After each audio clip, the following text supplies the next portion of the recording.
Greetings, everyone. We are live. Bear with me for a second. Hope everyone's having a great Tuesday. Blue Jays home opener tonight. Man, shows how much I love you guys, forfeiting the home opener for a live chat. I can't believe I'm doing it. Bear with me for a second. Got to get myself organized here. Da, da, da. Save that.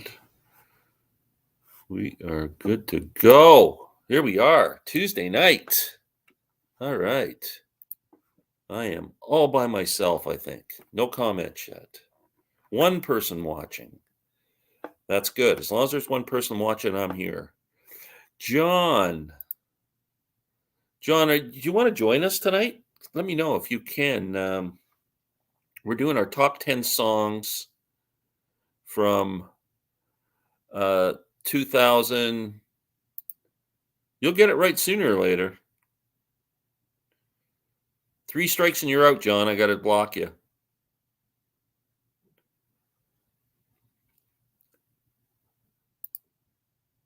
That's it. Hey, John, if you want to join us tonight, you're more than welcome. Let me know if you want to come up. I can send you a link. I can put the link up. We're doing our top 10 songs from 2000 to 2009. Right in your wheelhouse, I'm sure.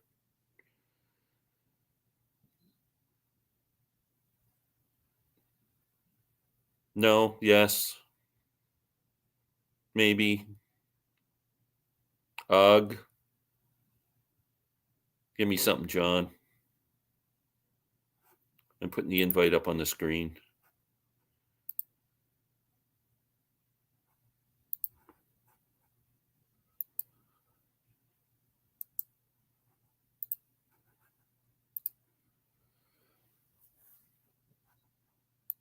Okay, I just put up the screen anyway. I'm feeling out my situation at home. Well, let me know if you want to come on. I don't know where everybody is. Steve, do you want to join us tonight? We're doing our top 10 songs from 2000 to 2009. This should be right in your wheelhouse because you just did a video on your favorite album, so you should be able to pick this up.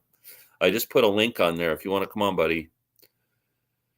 2000 to 2009, not 2010. 2010 made it easier. 2009, it was hard, man. Howdy, David. How are you? I've got no friends tonight. Steve is going to join us. Awesome. Well, there's a darkness on the screen. Sam's here. I got all the world's a stage with no. I invited John to use the talk with John and Steve. All the world's a stage. The screen is black. A lot of feedback. And I'm getting feedback from somebody. I think it's Steve. If that is Steve. Steve, you're causing trouble, buddy. I'm removing you. You're gonna have to come back. Give him the boot. Yeah. His computer often has a lot of feedback. Well, if you leave your video on in the background and then come on live, you get feedback. You got to turn off your YouTube link. Not just me. I mean, he has it a lot of times in general. But let's see now. No, he's not. Oh, Rob's later than you tonight. What the heck's that all about? I know. Wow. Call ahead to get my son in bed. Oh, there we go. No offense, guys. He's more important than both of you. I would pick him first. Yeah, sure. I know you would. Yeah. Glenn, this is an album that you need in your collection. Whoops. What is it? It's called Mighty Poplar. And so it's got 3 members of the Punch Brothers. Oh, that's with Noam Pakilny. Yeah, and Chris Eldridge. The lead singer is the guy from Mandolin Orange. Oh, cool. And this guy, the fiddle player, Alex Hargreaves, he Yeah. played with Sarah Jarosz for a few years, and now he plays with Billy Strings. So Awesome. they're super good. I'm a huge Noam Pakilny fan. They He is- do "Let Him Go On, Mama," the John Hartford tune, Yeah, and it's all covers. It's all like I traditional. do need that album. They all And they're they called, what are they called? Mighty Poplar, like the tree. Oh yeah, I'm on my way to Amazon after this. The last song is "Story of Isaac" by Leonard Cohen. But they do North Country Blues by Bob Dylan. Wow. And it's just a quick little 33-minute record, bluegrass. You would love it. I would love it. It's creeping up to be album of the year. Anything with Noam Pakilny on, I'm in. Yeah, I mean it's really good. They have a couple of instrumentals. So Hi, Marcia. Marcia's early tonight. Hey guys. Hey Christian. Good evening, Glenn, Rob, Sam, and everyone. The rest. Good evening. Good evening. The professor and Marianne. I don't know what the hell happened to Steve. Yeah, he's got some issues, but we won't go into those. Yeah, I know. But what about his YouTube and What about his YouTube? Yeah, right. feed? Forget about Steve. What the hell happened in the top of the first inning that I missed? It's We're 3-0 losing. Detroit. know. I don't know. I'm just looking up myself. That's not good. I thought they'd blow out the Tigers tonight. Every time you give Manoah a big start, opening day, the home opener, the wild card, he shits the bed. You know what we should do? We should do a live video or chat every night while the game's on, and we can just sit and we'll just do a play-by-play. Like Mystery Absolutely. Science Theater. Yeah. We'd be more entertaining than Dan and Buck. Yeah. I got to tell you something. Next Tuesday, if the Leafs' first playoff game is Tuesday night, I will not be here. All right. Wow. I'll let you know. We'll be Awesome. ranking our The least game's either favorite. Monday night or Tuesday night. If it's Tuesday, I'm out. I'll Well, say then Sam and I'll do it over on my channel. Then. You can do that. we'll rank our least favorite Glenn Kellaway videos. Yes. There we go. Not only that, Detroit has the bases loaded. Oh my God. Can I start in the peanut gallery, then come up and continue? I don't want to mess up the flow. Yes, we wouldn't want you messing up the flow. John, why don't you just come up with like your top 5 or something? Hockey trivia. Who is the current points leader in the NHL? Hint, he doesn't play for the Maple Leafs. Well, it's I would say it's Connor McDavid or Draisaitl, maybe. Oh, here's Steve. I think he had to put a shirt on. Maple Leafs. Well, it's there we go. It's Connor McDavid or Draisaitl. Steve, You've you've got your YouTube YouTube there, feed on at the same time you're up with us. Hold on. Give me 1 second. There, it's gone. Okay, perfect. Yeah, he plays for the Oilers. It's either Draisaitl or McDavid. I'm not sure which. Right. Steve's got that Midwestern sun still shining. That's an easy question. What? It's not still sunny No. by you? Well, it's always sunny in my apartment, Steve, but I'm sure. Even when the curtains are closed. even when the curtains are closed, yeah, and I'm wearing a shirt, it's all sunny. Okay. Wow. It's almost So we're as bright doing as my skin. our top 10 songs of the decade from 2000 to 2009, and Steve just did Wow. his top 10 albums, or top, how many albums? 15 or something from From that era. from what? 2000 to 2009? Yeah. I think I only came up with 15. That was a horrible decade. I'm of the opinion that it's the worst decade in the history of music. It may be. Certainly for new acts, yes. There are Yeah, some great yeah. albums from that decade, not enough Yeah. of them, but you can only pick one song from each album, or one each from each artist. So Yeah. that, there wasn't 10 great albums. I'm gonna have to pull up my spreadsheet here then to try and figure out what songs I want to choose. Okay. Well, you can dance around. We'll let you go last, but we'll what else is going on, guys? Anything exciting? New Wood Brothers album comes out this Friday, so I'm excited for that. Let me think. Not a whole lot. Busy weekend last weekend with the holiday. This week's pretty tame. Yeah, we had a real busy weekend too. So I think the big news is this week Glenn Calloway became a podcast star. Oh, is it up now? It's up. It went up on Monday morning. I listened to it today at work. And It's good. We had a couple audio glitches, but for the most part, I think it turned out pretty good. Cool. I'm going to post the video of it tomorrow. Oh, okay, cool. Awesome. Well, I'll go. So if I go to Spotify or something, I can get it, right? Yep. I think in 24 hours, we've had like 70 some odd downloads already, which normally they only average like 100 in a week. So we're doing good. Wow. Is this something you're hosting, Rob? No, Concert Buddy does it. It's called the Vinyl Okay. Community Podcast, and they have a revolving door of hosts on a semi bi-weekly basis. A bunch of us take turns, and anyone can do it. You just ask Chance, and he'll give you a time slot, and you put something together. Okay.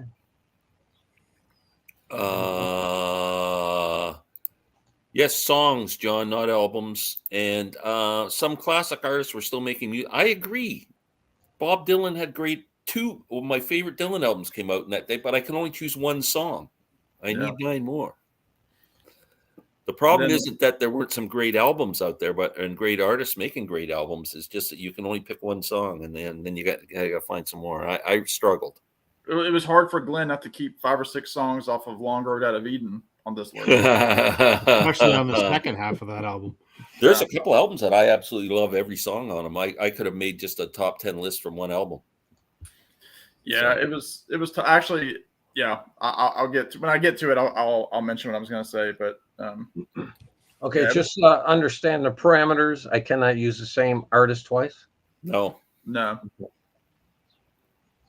you can't. And if you do, it's an automatic boot, Steve. Did you go with the original idea, Rob?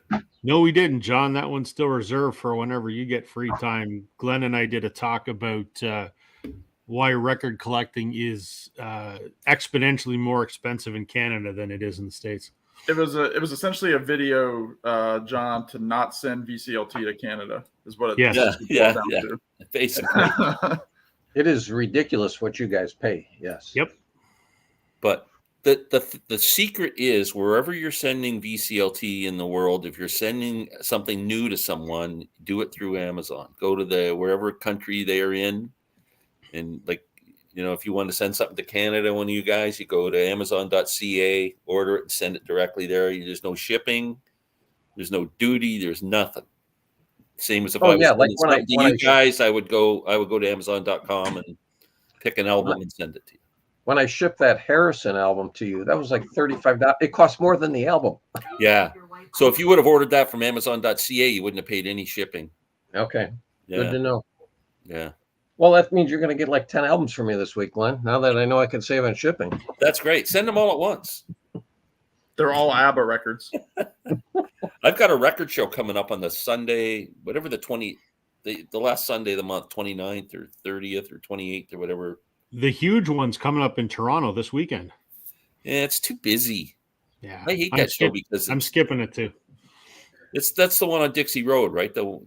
No, they've moved it. It's just off of Rutherford Road near the airport, just south of the 401. Is it? Okay. Yeah, I just find that show is just like it's you're insane. fighting with 30 people to get to a vendor. And for the people that care, Record Store Day is in 11 days. Yeah, I don't know. There wasn't a lot. I keep going, and I need to make arrangements with people to help me scoop that Taylor Swift record. So I will be at a store when it opens, my local. If I see it, I'll grab it for you. Awesome. What's her release? I'm going too, but I just don't know if they'll have it here. So I don't know if you heard, Rob, but she broke up with her boyfriend. There's hope for you. I heard. Well, and I felt bad for her, but I'm happily married. So and she's had a lot of boyfriends. Say it. Oh yeah. She could easily write a song about me and call me the worst thing in the world. And I'd be okay with that. Yeah, no, I'm just saying, she's not. She might not be the most wonderful partner in the world. That's kind of my thing. I wouldn't care. What is she now, like 33, 34? Have her and John Mayer ever been together? Yeah. Oh, yeah. There was a whole he thing. He deflowered her as They're like a perfect couple. Who hasn't John Mayer been with? Well, that's what I'm saying. Who hasn't Taylor Swift been with? So kind of they make a perfect pair. He was here like a year ago. At your house? Yeah. No, she wrote that song supposedly 22 about him, and then he wrote the song Paper Doll about her because she was like She was like 22, 21, 22 years old, and he was like 30 something. She also wrote Dear John about him. That's what it was. Dear John, not Dear 22. John. That's Yeah. what I'm thinking of. Yeah. Yes, Randall, I am waiting for Susanna Hoffs. You're absolutely Record right. shows here start at 9 a.m. usually, and people are already lined up at 7 a.m.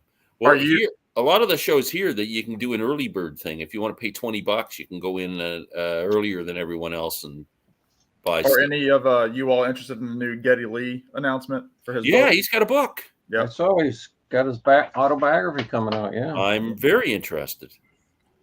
Yeah. So I know you liked his bass book a few years ago. His bass book is fantastic. It's a big book, it weighs about 90 pounds, but it is so well done. Yeah. Great book.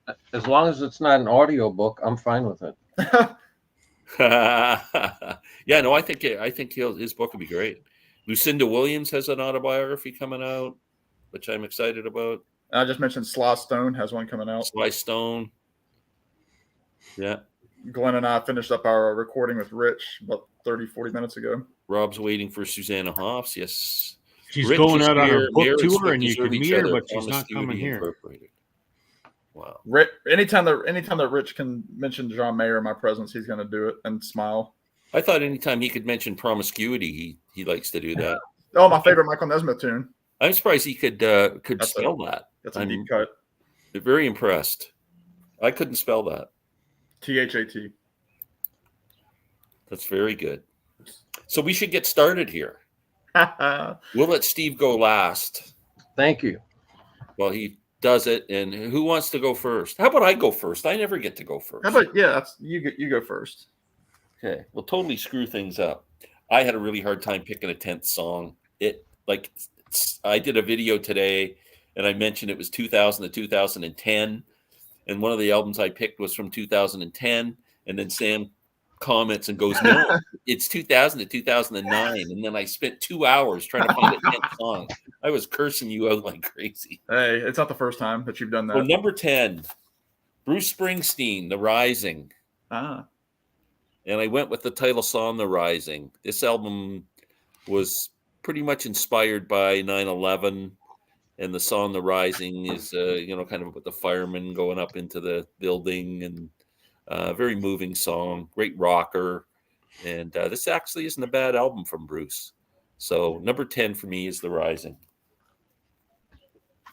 Rich gave me that album a few months ago for VCLT. Yeah, do you like it? Yeah, it's good. Yeah. Okay, Sam, you're going second. No, yes, sir. I was coming up into music in this time period. Like I've said before, 2008, 2009 was a pretty crucial year for me in terms of getting into music. Mostly older music, like I've talked about, the Wilburys, Tom Petty, that sort of thing. So I ended up with like 20 songs that I had written down without even really thinking about it. And it's funny. This is what I was going to mention earlier. Rich asked during our recording if I was going to have anything from Highway Companion, which is the Tom Petty album, 2006, his last solo album. And I did have the song Flirting with Time from 2006. There you go. However, as I was getting some CDs ready to show, because I don't have the CD for every song that I'm going to talk about, I found a song that gave Tom Petty the boot, which is funny because Tom Petty's been my number one spot the last 2 weeks. But from 2006, one of my favorite groups, it's their debut album called Ways Not to Lose, the Wood Brothers. Oh. And it's their signature track, The Luckiest Man, which is one of my favorites. I know JT from JT's Record Room really loves that song. That's the sing-along song that they end their sets with that everybody knows, that knows the Wood Brothers. Just a fantastic chord progression, great singing by Oliver Wood, the lead singer. It's the first couple albums are just pretty much just the two brothers. Some occasional percussion, but not much. It's pretty bare bones. But yeah, Luckiest Man from Ways Not to Lose. It's my favorite Wood Brothers song, and it's number 10. It kicked Tom Petty off. Cool. Rob. All right. So my number 10 is a band I've talked about a lot. I love them. One of the few bands at the time that I think was still making rock and roll, but it's a band that gets a lot of hate from a lot of folks. But this to me was kind of like their Renaissance album. at their peak in the 90s. They put out a lot of shit in the 2000s till Oasis put out Don't Believe the Truth. I wondered if they Came would out show up. in 05. This is the album with Ringo Starr's son, Zach, as the drummer. I mean, I like a lot of stuff on this record because it sounds a lot like, the 90s Oasis, but I got to go with the lead single, Lila. Interesting. Did they get back together to make that album after fighting and feuding, or they were? Well, always... they broke up like 17 times in the 2000s, Okay. but I mean, they didn't officially break up till 09. So they put out another 1 or 2 albums after this. The last one was Dig Out Your Soul, which was a steaming pile of garbage. So this one was good though. This sounded like the early stuff. Cool. Steve, are you ready for number 10? I'm up. It's not necessarily number 10, but I'm kind of scrambling here because I didn't know. Yeah, we But I put was you on even the spot, coming on. buddy. But it is from Ian Hunter's album, Rant. Oh, Some would know him as the British Bob Dylan. I see Yes, Sam rubbing his forehead. it's hot here in well, Virginia. they both had curly hair Yeah. Okay. and wore in, sunglasses. Sam in particular. What kind of mug are you drinking out of there? Has that got some kind of cartoon character on it? Mickey Mouse. And is there milk in that? Something like or this. beer? Something like this live chat. It's a good. It's a decaf cup of Folgers, Steve. Okay. You know. All right. I want you to listen to these lyrics because the song is called Rip Off. Okay. And he's lived in America for 40 some years. And even though he's still really an Englishman at heart, he's disappointed with his country. Okay. So these lyrics: I don't want to be no traitor to the cause, but England is a luxury not many can afford. People going under, it's getting out of hand. Whatever happened to our green and pleasant land? Okay. Because I'm the tax man. It's kind of Yeah, similar. yeah. It is a fantastic album. I mean, the reason why he calls this album Rant is because that's what he does. He just goes off on a rant. Get off my lawn. He's like an old man. Yes. Well, yeah, he's 83 years old. So that would be my number 10. Awesome. Although it could arguably be my number 1. Perfect. And I bought his. I did buy his new album. I don't own a note of Ian Hunter other than his collaboration on the Dirty Knobs second album. But he has a new album coming out that I've heard the 2 singles and like them a lot. I think And it one of comes them- out on the. I think it comes out You on. should the check out a 25th, couple isn't Ian it? Hunter albums. They're pretty good. I'd probably like it. Yeah. Yeah. Is he Rocking Bob, stuff. It's is he the British Bob Dylan? Ask a lot of other people, but Or you could ask people: is Bob Dylan the British Ian Hunter? you could. Okay. Let's get caught up in some comments. Geddy Lee's book will be a good read. I just finished Clapton's autobiography. Yeah, I read that when it came out, the Clapton one. It was good for a while. It got boring at the end. Hey, it's been a while, guys. Hi, Jack. Thanks for joining us. Jack. Jack was threatening not to come along tonight. Here's one I don't know. That's Not My Name, the Ting Tings. Is he making that up? I know exactly. I know who Yes, the Ting Tings are. I know that song. It's a terrible song. Is he just being a dick? Yes. Well, I mean, his name is Music Talk with John. That's the subtitle. Thanks, Rich. He likes the rising. Oh, there's a great pick. Things have changed from 2000. the I go-to didn't Dylan think opener. of that song being. Oh, Randy, that's an awesome pick. I've got a Dylan song on my list, but I kind of wish I would have picked that one. Ian Hunter, nice. And Mott the Hoople, yeah, great stuff. Both. If you buy a Mott the Hoople album or an Ian Hunter album, I guarantee you'll love it. Or your money back. I like fun. it, Sam. I'm calling bull. There's no way. I played it with my kids, the Ting Tings. Okay. It is personal meaning for John.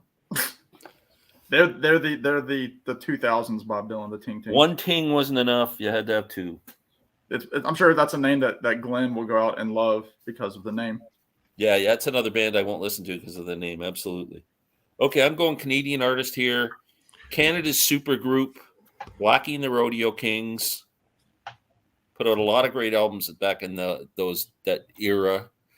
I could have picked 100 songs. This is an album called Let's Frolic Again.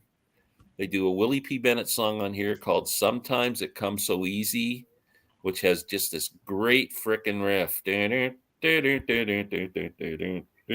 just goes through the song. It's frickin' awesome. Great song. Tom Wilson, Colin Linden, Stephen Faring. Great band. And Let's Frolic Again. Sometimes It Comes So Easy.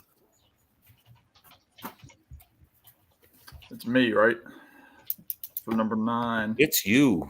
Again, kind of a surprise pick. This has recently become a favorite song of mine. I don't have any other music, and I probably will never buy it because they're not exactly my style. They're an alternative band. They incorporated some elements of hip hop in a lot of their songs, but a lot of it was just straight ahead, kind of alternative pop rock. It's Linkin Park and their song "What I've Done" from 2007. The album was called Minutes to Midnight. It's just a really great kind of hopeful song. Of course, the lead singer Chester Bennington committed suicide like in 2019. He was in his late 40s, so they'll never be Linkin Park again. But he just had a killer voice, killer rock voice. If anybody saw the movie, like the first Transformers movie that came out in 2007, this was like the big epic song that closed the movie. With the credits and everything like that. It's just an epic chorus and really, really kind of a positive song with some pretty deep lyrics. But it's always been a great song. But really, in the last year or so, it's really hit me another way. So What I've Done is number 9 by Linkin Park. I get the feeling as I'm watching this, we're going to have a very eclectic list of songs. Like this is going to be like pretty cool. It's good. All right. My number 9. 2000 was a big year for me because my fantasy wife got back together with the Bengals. And they put out a reunion album, Doll Revolution, which is actually a good record. Great song. Tear Off Your Own Head. It's a Doll Revolution, which is an Elvis Costello song. They covered as the opening track on this album, and it's fantastic. Yep. And Susanna sings it much differently than she normally sings. She sings it sort of like a very sort of raw vocal, which is not the way she typically sings. And like everything she does, it's hotter than hell. So for me, I got to go with Susanna Hoffs. The Bengals and Doll Revolution. Tear Off Your Own Head. So can you tell me, was that Elvis on a Elvis Costello album too, or just something that he wrote? I think so, but I'm not a big enough Costello fan to tell you. I don't know. I'm gonna have to look that up.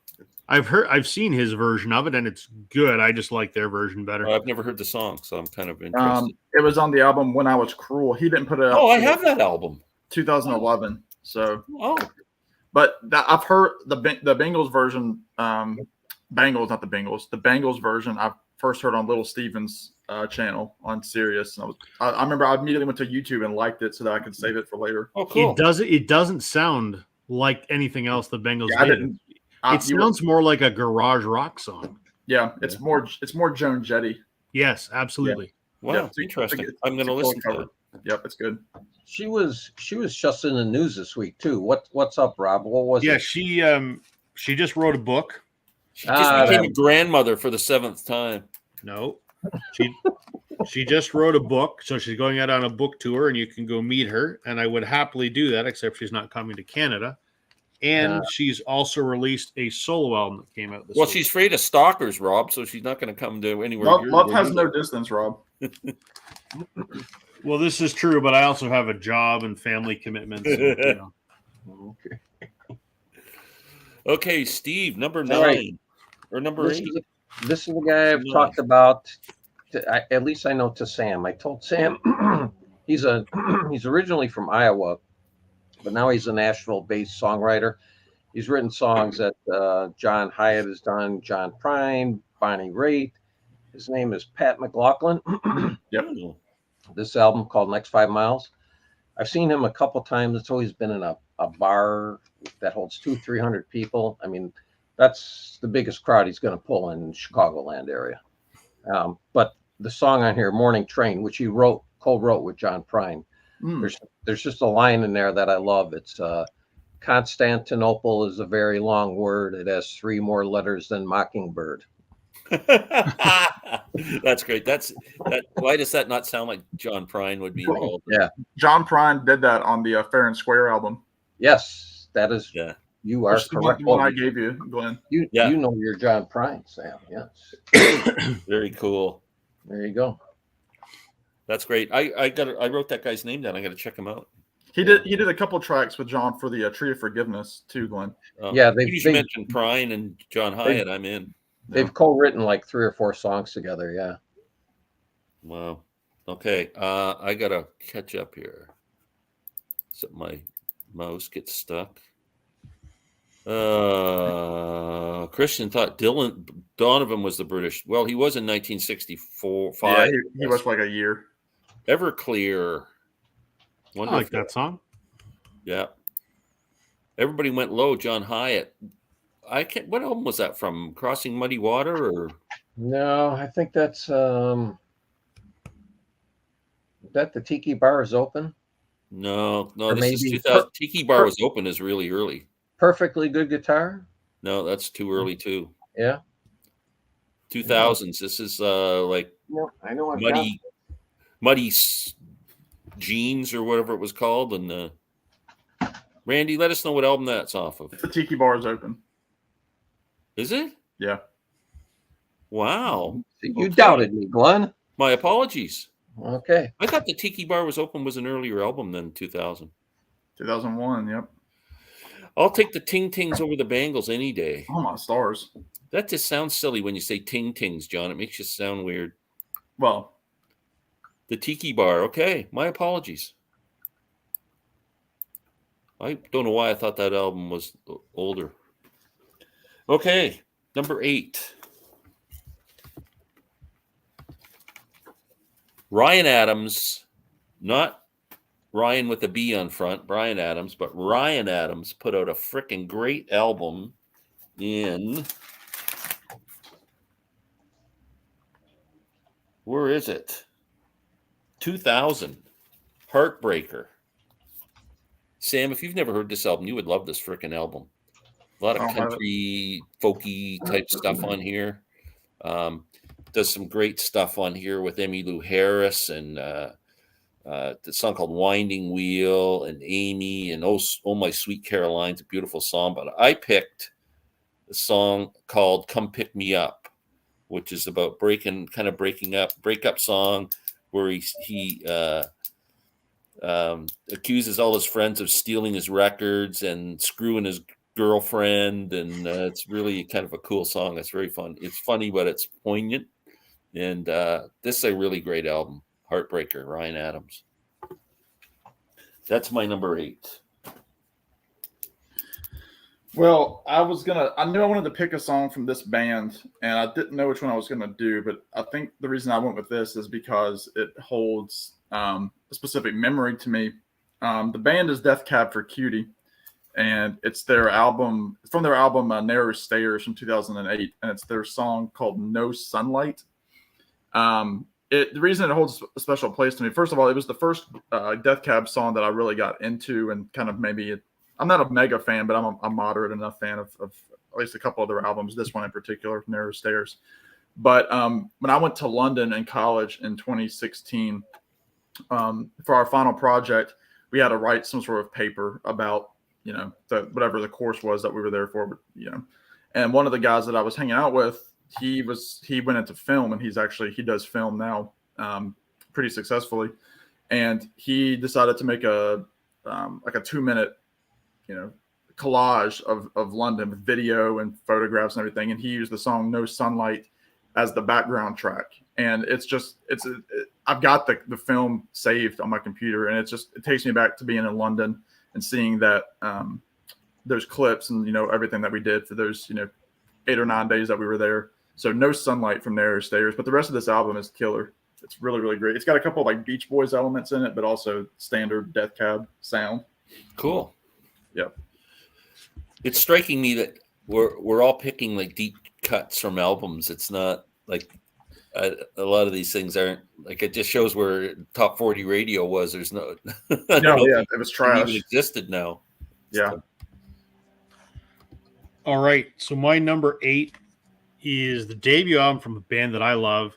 It's a band that a lot of people shit on and don't think they're garbage, but I think a lot of people maybe don't get it. They're a glam rock band from England that honor that genre, but sort of poke fun of it at the same time. And I got to go with Permission to Land by The Darkness, which is a fantastic record, or a shit record, depending on your perspective. I love it. Everyone knows the song, or they probably know I Believe in a Thing Called Love, which was their hit off here, which is not what I'm going with. I'm going with the song Giving Up. It's got more profanity in it than I think any song I've ever heard in my life. It's a song about heroin addiction. Not that I can relate to that by any means. I just love the song, and I think this is just a fantastic record. It's a great glam rock record that no one ever takes seriously, and they probably should, because it's excellent. I don't know that band. I'm going to have to check those guys out too. They're still around. They're still making stuff. The lead singer, Justin Hawkins, has an incredible YouTube channel called Justin Hawkins Rides Again. Cool. I saw them open for Night Ranger probably about Really? 6-7 years ago. Ah, I love their riffs. Just his voice gets a little, when he gets to that really high falsetto that he does, it gets a little unnerving. But other than that, I do like them. Yes. yeah.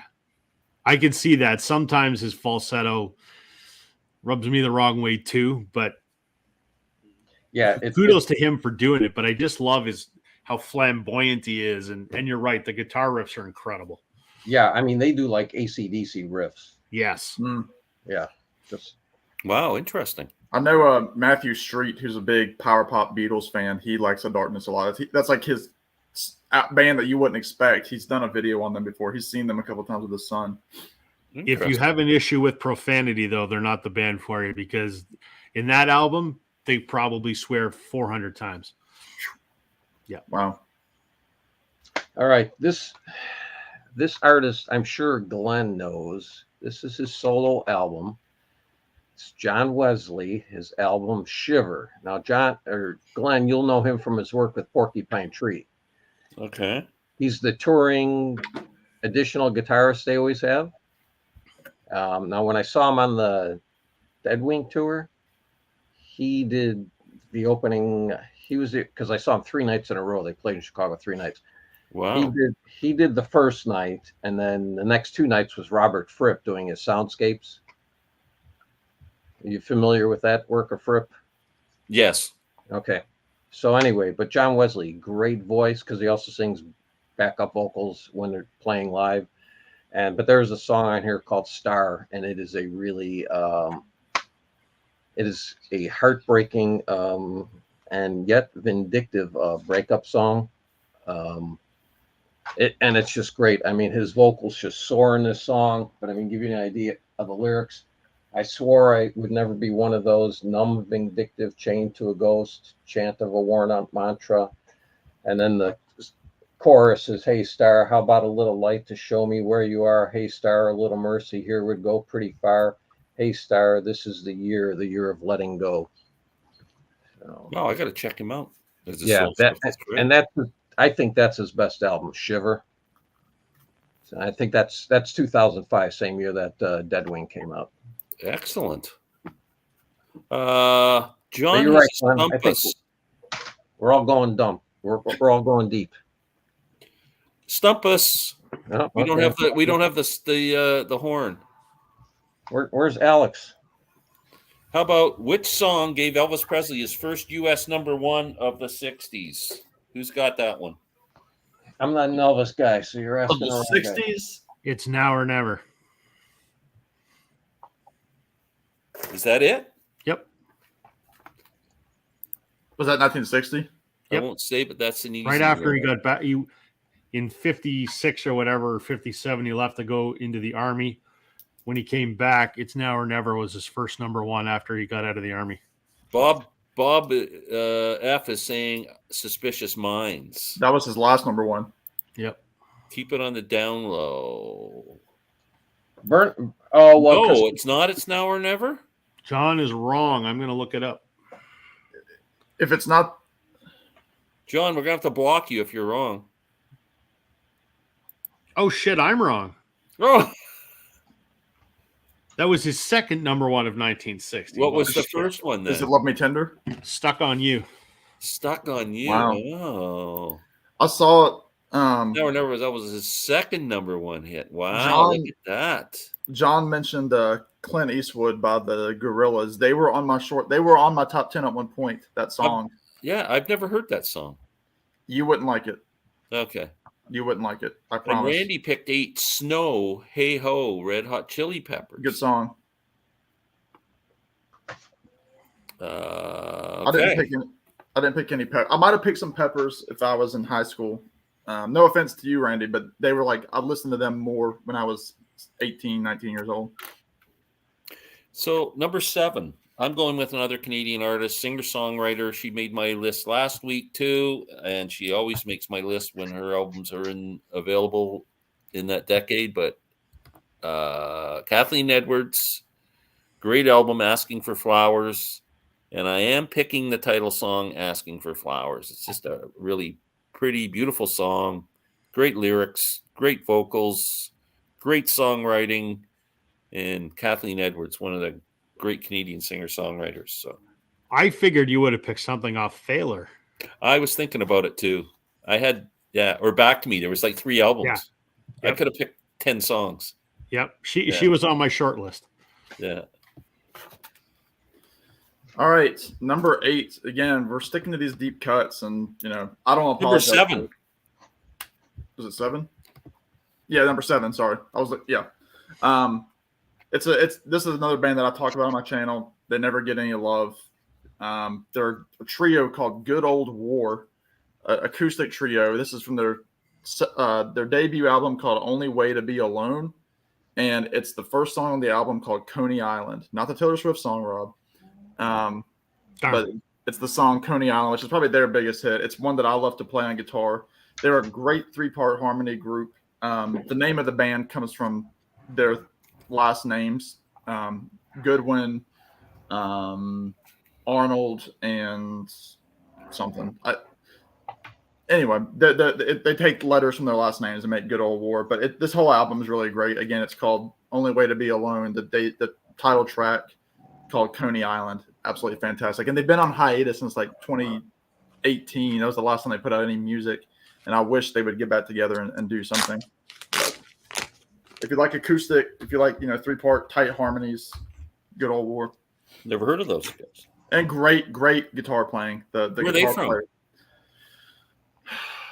I want to say Ohio or somewhere like that.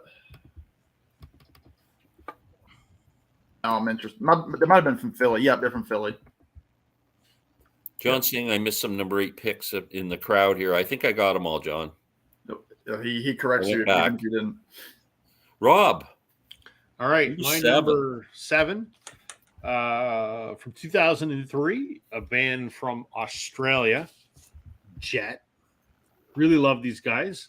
I know they did a couple albums after this. I don't know that they ever had any great commercial success internationally after this, but I think this was their debut. Are You Gonna Be My Girl was, I think, the big hit off of here. Yep. I could have picked any one of about 5 or 6 songs off of this record, but I got to go with Cold Hard Bitch, which was another radio hit off of here. But it's just a great rock song. So Yeah, but what's the name of the song though? there you go. Oh, look at Sam. No, I never think of Jet as a 2000s band because they sound so like glam rock. Right? 70s. Yeah. It's like T-Rex or something like that. I was going to say Yep. that cover almost looks like a 60s cover. Well, it's kind of Revolver inspired almost. Yeah, right? yeah. Yeah, it's very cool. I don't know any of the deeper. I just know the one song. This album is good. If you like Are You Gonna Be My Girl, the one thing that there's actually a song on here, the 4th song, which is called Look What You've Done, it's kind of ballady. it is the most Beatle-esque song I've ever heard that wasn't written by the Beatles. Wow. Give it a listen. It's called "Look What You've Done." Even when the Like Beatles put out the Klaatu album, it's more than that. Way more than that. Way more than that. That was the Beatles. Klaatu. Yeah, right, I was sorry. told that was. I need to them. check it out, Rob. I need to check that out. Yeah, you'll like that one. I promise you will. All right. Or also when everybody thought they could have been Badfinger too. Yeah, I'm up. you're up. Hold on. The big question to give us a little spin on this: what kind of lip balm does the Steve use? I use chapstick. But what label? Blue Label? Well, You're I prefer the black, but I mistakenly bought the Cool Mint one time. Ooh, yeah. The black label is the only way. But anyway, It's classic. Just Work work to go off the black and chat, never go back. presented by. presented by Lip Chapstick. Yeah. Yeah, I've been hooked for like 20 years. I mean, just can't get off it. And your lips look lovely. Keeps them kissably soft. Thank you, Glenn. What's your address? There's too much. There's too many fees to get I've there. always thought whenever I watch these videos, I go, man, his lips look good. It's that black lip balm. This is a prog rock band that they've been around at this point. When I discovered them, they've been around for 21 years, and I subscribe to Prog Magazine out of the UK. Great magazine. Yeah, and they had reviewed this album, Marbles. Okay. The write-up was so glowing that I just ordered it blindly. I didn't Marbles is the name of the band? No, Marillion is the band. Oh, it's Marillion. Okay. Yeah, but the album's from 2004. I fell in love with the album. I ordered everything that they had previously released. And then I told my wife, because I found out they very rarely come to the U.S., okay? I found out they were playing in a festival in the Netherlands called the Boss Pop Festival. And I told my wife, I said, okay, I know where we're going for vacation. So that's where we went. We went. It was a great lineup because it was Marillion, Peter Frampton, Joe Cocker, Uriah Heep, Steve Lukather, Beth Orton, Porcupine Tree. Wow. It was just an incredible lineup, and in fact, I'm one of the Canadian Stud Muffins Patreons elite. Okay, and I asked him for his listening to do this album, so he played this album in its entirety. And the song that I really love on this, it was the single from it. It's called "Don't Hurt Yourself."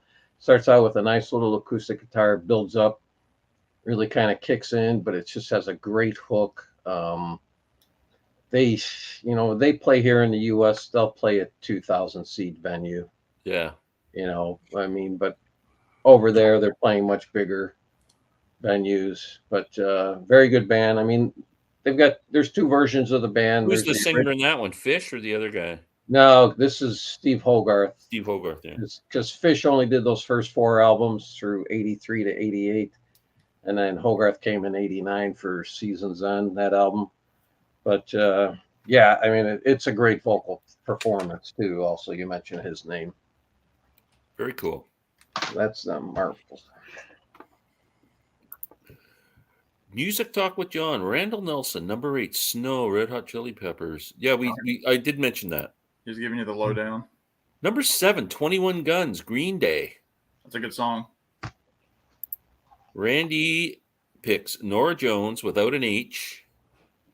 Don't know why. Great song. One of my favorite albums from the decade. Maybe my favorite album from the decade. It will make an appearance later. Okay, number 6. This woman put out a great frickin' album and then joined the 27 Club. Amy Winehouse, Back to Black. I frickin' love this album. Such a sad, tragic life. But, man, this was just a great record. If you like R&B, you like soul, you like old 60s type music. I mean, this is just incredible. Every song on this album is great. I went with a song called Me and Mr. Jones. I think it's the 3rd track on the album, but just a fantastic record. Amy Winehouse. She's another one I've never delved into, but she gets a lot Oh, of that's a respect. great record. Number 6, and again, probably not a huge surprise, just based on the type of music that I like. But the last few weeks, I've really been getting into the Johnny Cash American series, and from his American 5, which was, I believe, the first posthumous album that came out after he passed away in 2004. Again, from American 5, which is called 100 Highways, it's the song God's Gonna Cut You Down, which is just an absolutely terrific cover of an old gospel traditional song. It's got that great chain in the background, kind of that stomp clap. John's got the old voice. A fantastic music video. If you've never seen the music video, it's got everybody and their brother are in that. Graham Nash, Nick Cave, Brian Wilson, Rick Rubin, Owen Wilson. I think, like Chris Rock, like a ton of people that just respected Johnny Cash from all walks of life. Sheryl Crow are in that video. It's all in black and white. They all have these stone cold looks on their face. It's just an absolute killer song. It's Johnny Cash, at his weakest, but also, one of his strongest moments. And I just absolutely love that track from American 5. So God's Gonna Cut You Down.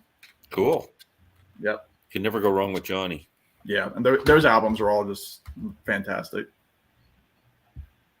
All right, my number, what are we, 6? Number 6. 6. This band's been mentioned in the Peanut Gallery already. Green Day. I got to go with their 2004 masterpiece. I love American Idiot. I love everything that's on here. But for me, there's no better song on here than Jesus of Suburbia. I mean, it's a 9-minute single. Yep. It's a 9-minute single that's composed of essentially, 5 movements or 5 individual pieces that are sort of sewn together to make one song, sort of in the same way as Band on the Run, that kind of idea. That's what I'm picking. Love this album. Cool. Killer band. Rob, when you said American Idiot, were you addressing me or Sam? No comment. Yeah. Yeah, You guys fight amongst yourselves. I just want to ask the Peanut Gallery, if any of the dearly beloved are listening. All right. Which one's the idiot? We'll put a poll in there that the Peanut Gallery can vote on who the American Idiot is. Dearly beloved. That's a great song. Here's a breakup album that rivals Blood on the Tracks and Tunnel of Love. And that you just mentioned him, Glenn. Fish, his album 13th Star. He was engaged to this beautiful girl who's the lead singer for a band called Mostly Autumn. And that's what this album is all about. It's her calling off the engagement. But it is a fantastic album. It is his best album. It is his best album by any stretch. And I was thrilled to find out yesterday. I got an email from his notice from his website. They finally released this on vinyl, so I ordered it yesterday. Comes out June 5th, I think. Oh, very cool. Fantastic album. That's excellent. I've never heard any of his stuff he's done outside of Marillion. Oh no? No. Yeah, I would tell you start with this album. Cool. Yellow by Coldplay. I got sick of that Coldplay album fast. That's an album when it came out.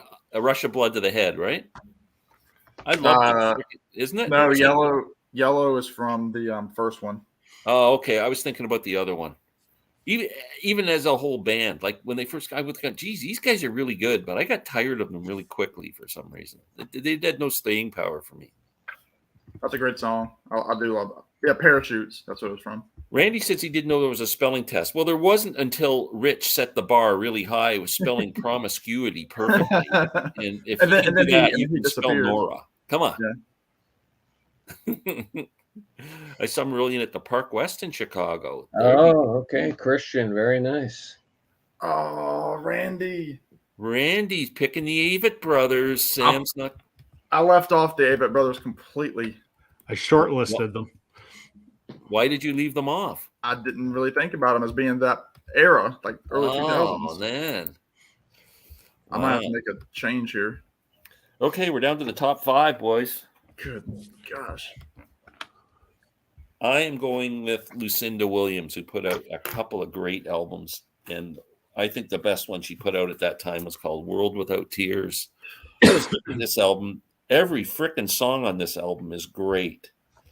And I didn't know which one to pick. So I'm going to pick a song called Real Live Bleeding Fingers and Broken Guitar Strings, which is like a total ripoff of Neil Young and Crazy Horse. If you like that Neil Young and Crazy Horse rocking, typical jamming, the way the sound of the guitars, even her vocal sounds like Neil, check out that song, Real Live Bleeding Fingers. It's incredible.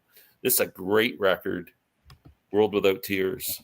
Is she wearing a lampshade over her, or what is that? She's pulling something over her head, or a blanket or something. She's got something okay. over her head, yeah. But excellent album. One of her more rocking albums, I think. And Lucinda. I'm really upset because I can't put the AVETs in because the whole list would be screwed. Like you threw Rich's whole night off now. Yeah, I mean, I would definitely say like Murder in the City by the AVET Brothers would be like number 2 or number 1, and I completely left them off of the list. Anyway, who needs the AVET Brothers when at number 5 you have John Mayer, right? That's what I always say. This is considered by many to be his, magnum opus album, Continuum, but it's the song "Stop This Train," which is a beautiful ballad about growing old. He kind of references his dad. His dad is much older than he is. Like, I think his dad's like in his early to mid 90s now, and John Mayer's only 46, 47 years old. So he had him quite late. This album was produced by Steve Jordan with John Mayer, the drummer, and this is kind of when the trio started with Pino Palladino as well. But Stop This Train is this beautiful finger-picking, kind of Dear Prudence kind of finger-picking style. It's just, there's this great line where he said, "I had a talk with my old man, said, help me understand." He said, turn 68, you'll renegotiate, stop this train. It's, you're trying about stopping the train of life and you can't do it. And he's trying to get his dad's opinion. And he said, essentially, just live every day. And it's a beautiful song. By far my favorite off of Continuum, and possibly my favorite John Mayer song. So cool. Oh, did you hear that? Oh, Rich God. Strickler just dropped his barf bucket on the floor. Well, Rich is not a fan. I'm more upset at Randy for even bringing up the AVET Brothers. Oh, okay. I wouldn't have even thought of them. All right. Rob. All right. My number 5 is probably one of my absolute top favorite bands of the last 20 years. It's Grace Potter and the Nocturnals. Oh, yeah. Okay, yeah. Rock band from Vermont. Sort of like sort of 70s flavored blues rock is how I would describe it. Yeah. They were phenomenal. And this is their album. This is Somewhere, which came out in 2007. I think it was their best album. There are a lot of songs in here I could have picked. Big White Gate, which is an incredible song that Grace wrote for her grandmother on her deathbed. Incredibly powerful song. Mr. Columbus is amazing. But I got to go with Mastermind. Just a great song. It sort of starts out and builds into this big epic song. I love this band. Unfortunately, Grace got a bit of an ego and blew up this band, unfortunately, and she's gone solo. And while her stuff is okay, it does not come anywhere close to what she did with the Nocturnals. I met her. She was quite wonderful when I met her. And yeah, so I'm going with Mastermind from Grace Potter and the Nocturnals. Very cool. Do you know Rob I know she's from Vermont. It seems she plays here a lot. Is like Chicago an adoptive home for her? No, she splits her time between Vermont and Southern California because her now husband is from there, so they sort of alternate between the two. Okay. She's building a new studio somewhere. I don't know if it's in Vermont or in California, but yeah, I respect her much less since she blew up the Nocturnals. But Okay. She did them dirty. What are we at here? Have we done? Number 5. This is 5 for me. All right. Well, somebody had mentioned Snow. I'm going to choose an album title by the name of Snow, and it's a concept album by a prog rock band called Spock's Beard. You know them, Glenn? Yes, I'm not too familiar with their music, but I have heard of them. Yes. Yeah, it's a concept album about a albino messiah. Okay. Johnny Winter. And, pardon me? Johnny Winter. No, Edgar. And the song I'm choosing it's actually a song that closes out disc 1 and disc 2. It's called Wind at My Back. It's just one of those songs that starts out kind of soft and just keeps building up, and it just carries on, and it's a very uplifting song. It's I'm sure if you saw them perform this song live, you'd get goosebumps. They've been around a long time. They're huge in Europe, nowhere near that in the US. Very interesting. I'm actually interested in checking them out.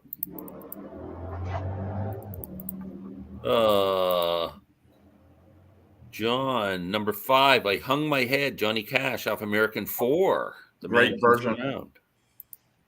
The Shins, Pink Bullets from Shoots Too Narrow album. Interesting. I'm not sure I know them. Gray and Loudon Wainwright, the third. Gray in LA. Interesting pick. Number 4. Okay, number 4. I'm going with Mr. Dylan. Dylan put out Love and Theft and Modern Times in that era. Both 2 of my favorite Dylan albums. I could have picked any one of the 20 songs on those albums, but I went with High Water for Charlie Patton. Cool.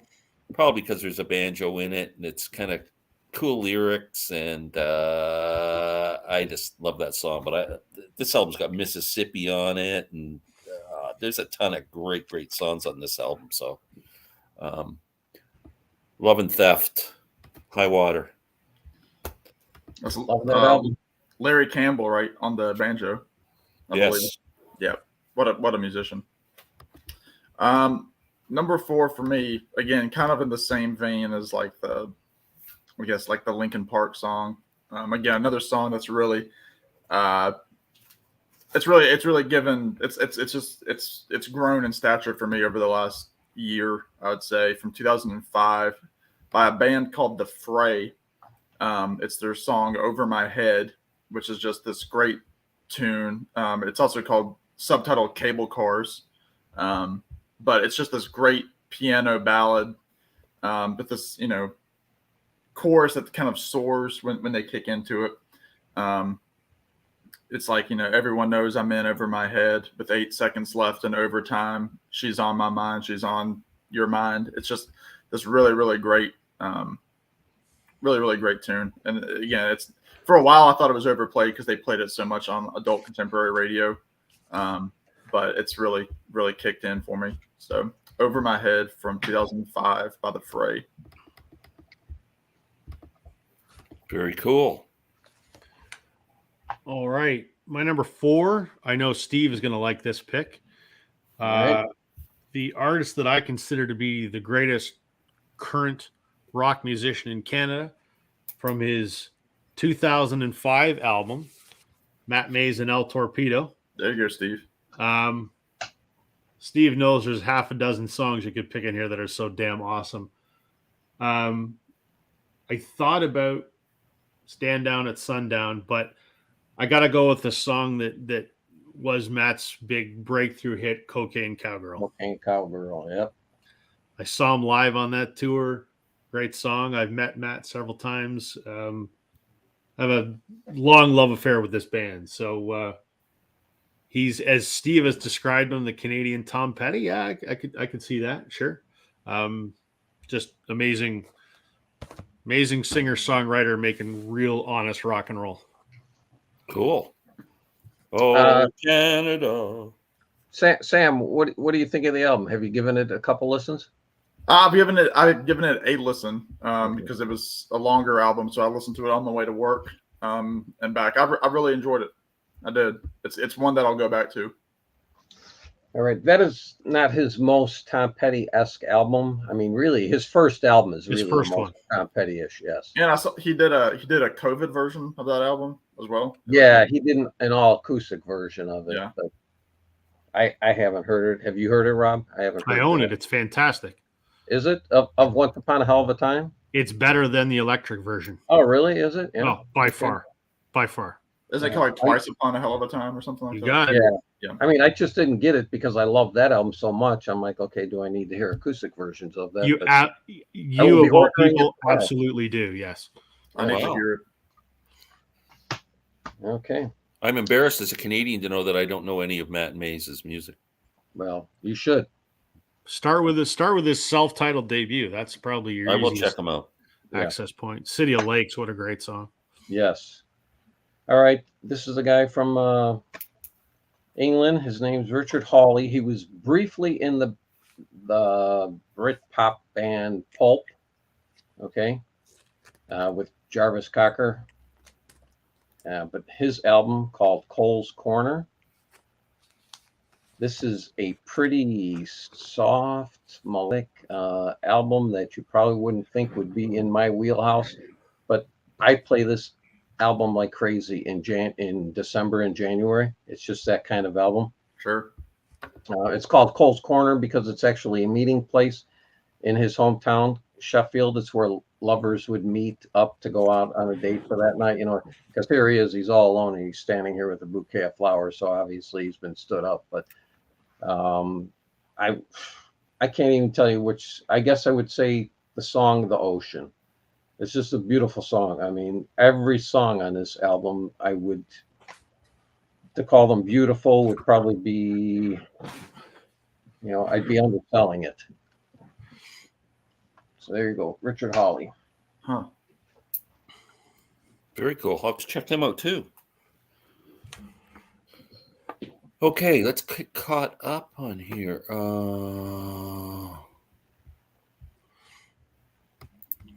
Did we do that? Gray and Alex. Oh, we did that. Alex. Hey, Alex. How you doing? There's Steve, Alex. I'm all in on Spock's beard. Spock's beard, yeah. And Neil Morse. Is he any relation to Steve? Not that I know of. But he was the creative force behind Spock's beard, but then he left. He became a Christian, so now that's all what his music revolves around. Love Alison Krauss. Sam, I don't think I've heard that Frey song since MySpace had the profile. Yeah, that was like the teenage anthem, like in 2005. Good pick, Rob. Thanks, Curtis. Wait, Curtis let's- will like that. He's from Eastern Canada. For my next trick, Warren Zevon, the great Warren Zevon. Hey, Jack. Hey, I'm back. I left to re-listen to Drama by Yes to see if I wanted to buy it for sure. I'd say save your money, but that's just me. I like that album. That's I'm still going to check on Richard Hawley, Steve. Yeah. I'm fantastic. glad you spelt it. I didn't spell it right, so that's good. Agree, Cole's Corner, a modern masterpiece. Wow. Okay. Very cool that people know that album. I'm respelling his name. Gotta check that out. You have me intrigued. Yeah, actually, he's another guy. He very rarely comes over to the U.S. My wife and I saw him in a little Irish pub about 10, 12 years ago. A place that held 200-300 people. Wow. That's the biggest place he's going to play here. Oh, Alex has given us some insight here. Neil Morse and Steve Morse are not related, although did join forces for Flying Colors and great progressive pop supergroup that has released 3 great albums. But I don't know those guys either. You, Steve? Steve Morse has been the guitarist for Deep Purple for the last 25 years, but actually now he's left because his wife is very sick. Yeah. So now Do you know a band called Flying Colors? I know who Flying Colors are. Yeah, I didn't realize that they were both in it at the same time.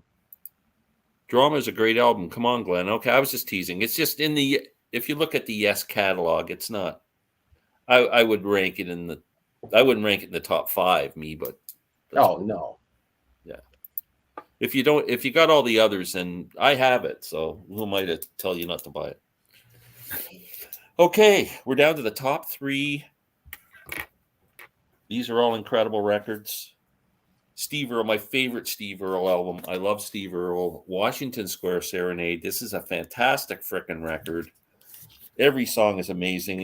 It was inspired when Steve moved to New York City, and all the songs are really gritty and dirty and all about living in the city and city problems and stuff like that. But there's one song he does a duet with his then wife, Alison Moyer, Moyer, or how we pronounce her last name. It's a love song called Days Are Not Enough, which is absolutely freaking one of the nicest love songs I've ever heard. So I'm going with Steve Earle. Days Are Not Enough, or Not Long Enough, with Washington Square Serenade. The artist who does Steve Earle's covers, his name's Jim Fitzpatrick. He's from Chicago. Oh, really? Yeah. Yeah, they're all the same kind of Right. Yep. style. Yeah, that's very cool. Number Well, 3. Number 3, it's been in front of your face the whole evening. Rob has already talked about the record. Okay, Blue Jays? Is that the? Right, yeah, right. That's I what got it that on a 45. is. American Idiot. Oh, there we go. The opening track. This is the first match. First match. The Out first of, match. out of like almost 40 albums. Isn't that crazy? So I really wanted to do if I was, because I mean, if anybody knows anything about this album, you know, you kind of have to treat it like Tommy by the Who, where like all the songs they kind of go together. Not a lot of breaks in the music. So technically, my favorite, segue would be "Are We the Waiting" into Saint Jimmy, which are just fantastic songs that go hand in hand together. But American Idiot, it's just straight ahead, Ramones pop punk. It's just a fantastic song. A little politically incorrect for today's day and age, some pretty strong language in it, but it sets the tone for the rest of the album. I mean, this became, a Broadway play that Billy Joe Armstrong kind of helmed. Just an all around fantastic album. It's, it's a long album, but I mean, I think it's all necessary in my opinion. And I'm sure Rob gets behind that to an extent. Absolutely. Because I mean, this was that era, the late '90s, early 2000s, where slap an hour and 10 minutes onto a CD and everybody is cool with it. This works. It definitely works. So, but I had to go with the title track. It's the standalone track from the album. Snap. We finally got a connection. There we go. Mr. Rob. Okay. I'm going with the song. I don't have it on the studio album, but I have it on their Rarities album. It was a single in the year 2000, so it just qualifies. I'm going with Broadway by the Goo Goo Dolls. Whoa. Interesting. I don't know that one. It's really, that was other than Iris, that was probably their next biggest hit. I don't know by name. I might know the melody. You'd probably know it either. I just know, yeah. Broadway is Dark Tonight. It's a catchy song. They do a great version of it on their Live in Buffalo album. So yeah, all our Buffalo fans will be applauding you. I'll have to listen. Chris Brophy's probably going, yay. Number 3, Steve. All right. This is a band called The Helicopters, and this is their album from 2005 called By the Grace of God. They're from Sweden. Nicky Anderson, he's the driving force behind this band. Only got to see them once. I mean, obviously, they're from Sweden, not a very big band, so they made it here on their farewell tour back in 2007. And this song starts out with almost like a little kind of like a Tinker Toy piano, but then it just kicks into this high driving rock song. I mean, if you like AC/DC, Kiss, that kind of guitar work, you'd like this era of the Helicopters. So there you go. Wow. Band I'm not familiar with at all. Okay, we've got some serious stuff going on here. Oh, gosh. We're going to get to it in a second. Okay, drama. Okay, Crazy by Gnarls Barkley. Anybody whose name is Gnarls is okay in my book. That song. What are you going to name your son? Gnarls. Isosceles. Gnarly. As Kramer said. Yes. Drum is definitely not top 5. LOL. This is interesting, Steve.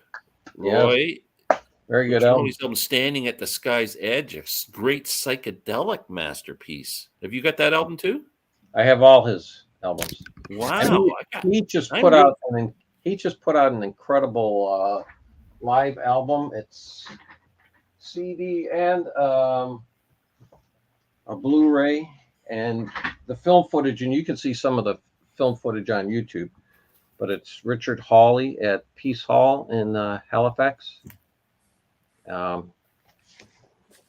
Just a fantastic album, and I mean, and the video it's obviously shot in 4 HD. It's just crystal clear, just beautiful.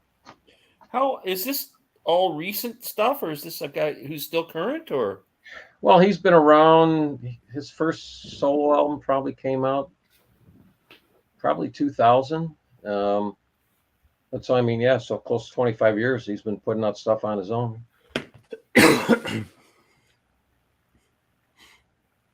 I'm just looking on Richard Hawley. So I'm looking on Amazon. There's an album called Further. Yep, that's a good album. Cole's Corner not available. Cole's Corner is the one I have. Yeah, it's not even available on CD. It's not showing available. Standing at the Sky's Edge is available. That's the one that Roy just mentioned. Yep, that's a good album. I can't find Cole's Corner here. That's unavailable. They have Ladies. They have Ladies Bridge.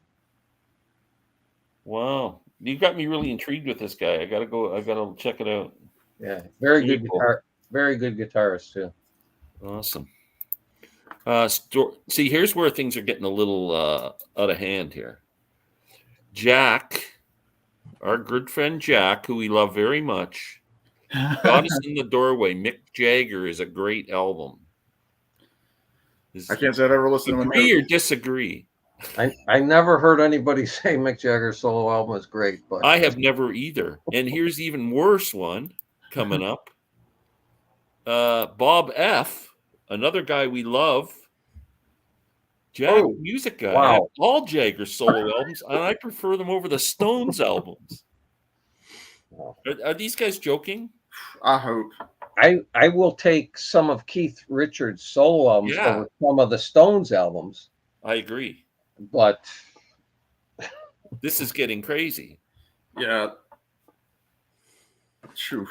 Okay. Hurt, Johnny Cash. Yes.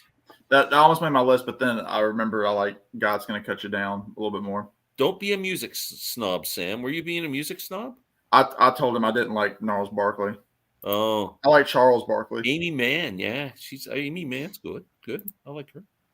See the young man sitting in the old man's bar. There you go. Waiting for his turn to die. You're welcome, Rob. Alex, start that channel. It's your weekly reminder. Amy Mann Freeway, 2008. There we go. And Ronnie Wood. That's a great album. I've got my own album to do. Love it. That was before he was in the Stones, though. Speaking of, I think yesterday was the 50th anniversary of Ooh La La. Another great album. Yeah. Love the Faces albums. Sam, who is Pete Finney or Finey, however you pronounce it? Pete Finney he's a pedal steel guitar player. He played in the updated version of Mike Nesmith's first national band, and then he toured with the Monkees on their last couple of tours. But he's played with some like big cats. I mean, he's played with like I want to say he might have sat in with Jackson Browne or James Taylor. He's got a resume as a session guy, but he's a great pedal steel guitar player. So, did you make up that shirt yourself, or no? Not everybody can be Steve. No, this I got this on Mike Nesmith's website. All right, a couple years. Pretty ago. elaborate design. So. Yeah. Yeah. You know, I know. Steve would never come up with such a. What does that mean? Yeah, right. There's a lot of depth to the shirt. Yeah. Jack, I think we freaked Jack out here. Oh wow, I think that's in relation to the Mick Jagger comments. It's okay to like the Jagger albums, Jack. We're just teasing you. I personally don't like them, but I think they're very disappointing. But on Jack's latest video, he referenced Tears for Fears again as being oldies. So Jack, what are you doing, man? That's crazy. God. Okay, we're down to the top two. Top two. I'm going with Jack White and the White Stripes. Oh wow, cool.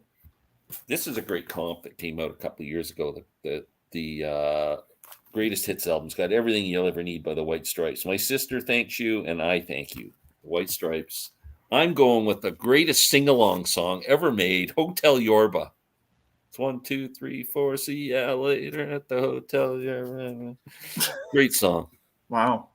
And so Jack White. I could have picked a million White Stripes songs, but that's my number 2, and it was almost my number 1. I was the 1 and 2 were battling each other all day, going, which one's going to be number 1? So that's my number 2, the White Stripes. We know Sexy I'm Back. surprised no one else had a White Stripes album besides me. No fans? I don't own any White Stripes. Wow. I've got 2 Jack White albums, and that's it. Wow. Number 2 for me, it was almost my number 1, but I held off. And this whole album is just absolutely fantastic. I think I just mentioned it in a comment on one of Steve's videos. It's the debut album by The Killers. It's their album. Okay. Their album Hot Fuss. You did. It's gonna be the 5th song. All These Things That I've Done. Just an absolutely killer song. This is one of the strongest debuts I think ever. It's got that great build-up chorus of I've got soul, but I'm not a soldier. I love that song. It just builds up with this chorus, like this female chorus behind him, and Brandon Flowers. He's pulling out his best front man. He's got a lot of Bruce Springsteen in him. He's got a lot of Tom Petty in him. He's also got a lot of he's got some glam in him. He's just a fantastic front man. I'd love to see the Killers live. I was worried you were going to pick Mr. Brightside. I thought about it, but that song's shit. I like the song a lot. Oh, I can't stand it. I could have also picked "Smile Like You Mean It." Somebody told me it's a great song. I mean, this whole album is just fantastic, like alternative pop rock. But All These Things That I've Done, what a fantastic anthem! Amazing. It's killer. So that's number 2. Great pick, Sam. Thank you. Breaking news: Jays are up 4-3 in the 7th, I think. Nice. Okay. All right. Don't get too excited, boys. It's only April. Yeah, I know. True. My number 2. Hey, Sam, can you guess what band this might be? It's either Blue Rodeo or the Spice Girls. Is it Blue Rodeo? Yeah. It's gonna be Blue Rodeo. And there I'm we showing their greatest hits because this is the only place you can find this song. The opening track on their greatest hits, they do an absolutely incredible cover of the Bee Gees' "To Love Somebody." Greg Keeler sings it, and he turns it into this really raw, guttural sort of rock song. It's flippin' fantastic. That's my favorite Blue Rodeo song of the aughts is "To Love Somebody." Don't just because I said Bee Gees, it bears no similarity to the Bee Gees version. Hey, Janis Joplin did a pretty wild version of that song too, pretty raw. Yep. Do they do it? Does Blue Rodeo do it in the same tempo, or is it much more? It starts off slow and builds, and then just by the end of it, Greg is giving it his all, and I'm sure his voice hurt afterwards, but he's not screaming. It's a very, in the same way that sort of John Lennon did Twist and Shout, sort of that raw. It's kind of got that quality to it. That's the only Blue Rodeo that I own is that comp. Nice. Yeah. We need to get you more. I think Robert gave it to me. Robert's on my turntable. You need Outskirts. I need a lot. Does he still have a channel, Robert? Yeah, I think so. Yeah. Oh. Yeah, he's still out there. You guys familiar with the band The Verb? Their album Urban Hymns. They did Bittersweet Symphony. Right. Well, this is Richard Ashcroft's solo album, his first album. Good record. Yeah, along with everybody. His song "Come On People," we're making it now. You're familiar with it, right, Rob? Yeah. Oh yeah. Just a great feel-good song. I mean, just fantastic song. And he's put out a number of good albums. Man, he put an album out in 2018 called Natural Rebel, which is an excellent album. So, yeah, big time fan of him. All right. Excellent. That's somebody My else. I number don't two. have any of their solo stuff at all. So we're number one now. Okay. Hold on a second. I got to get caught up here. Does Mick Jagger write his own material? Not much. I don't know if he did on any of those solo albums. He could have. I'm not sure. No idea. But him and Keith need each other for songwriting, I would say. Yeah. Nora Jones and Nora spelt with an H. So that removes Randy's vote. Yeah. Thin Blue Flame, Josh Ritter. Don't know that song. I like Josh Ritter. Josh Ritter's very good. Sam, I just saw the Killers a couple of weeks ago. That song slapped live with them backup singers. I'm sure. I mean, you get a stadium singing that, and I'm sure Brandon Flowers is just killing it. That White Stripes album is a great comp. It absolutely is. Mr. Bellamy, Paul McCartney. What album's that on? 2007. Chaos or Chaos and Creation or is that the one with Chaos the Almost Full? No. With the easy Driving chair Rain? on the front? Memory Almost Full would be 2007. Driving Chaos. Rain, maybe? Chaos was 2005, right? Yeah. Oh, 2007. Driving Rain was 97. Yeah. Well, no, that was 2001. Memory Almost Full. Memory Almost Full. Okay. It's the one McCartney album I don't own. Really? I've heard it so bad. I've never bought it. Memory Almost Full? Yeah. No. It's pretty No? good. Yeah, It's pretty good? You Yeah. like it? I've heard bad things about it. I've never bought it. It's much better than Driving Rain if you have Driving Rain. Well, Driving Rain's, I don't think I own that one either. Yeah. Great soul singer James Card is the best ever version of To Love Somebody. I've never heard that version. Mm-hmm. I like There's- Janice's version. There's another Sorry. great version by James Caan as well. Mr. Bellamy is a fantastic song. Hey, Andrew. Nice, Rob. I'll have to get that best of CD for the car road trips. Yeah, that Good. Blue Rodeo best of's a great CD. It's only the first half of their career, but that's all you need. Yeah. Keith Urban did an amazing version that he did on a tribute to the Bee Gees with Barry in the audience. So there you go. Our friend Roy, Arctic Monkeys album, Whatever People Say I Am, That's What I Am Not. Classic album, 2006. Still a very important band that gave something to say for today. I'd never listened to the Arctic Monkeys. I have a friend who likes a lot of indie pop and rock, and he likes them. And Modest Mouse is another group that he likes a lot. I do like the name Arctic Monkeys.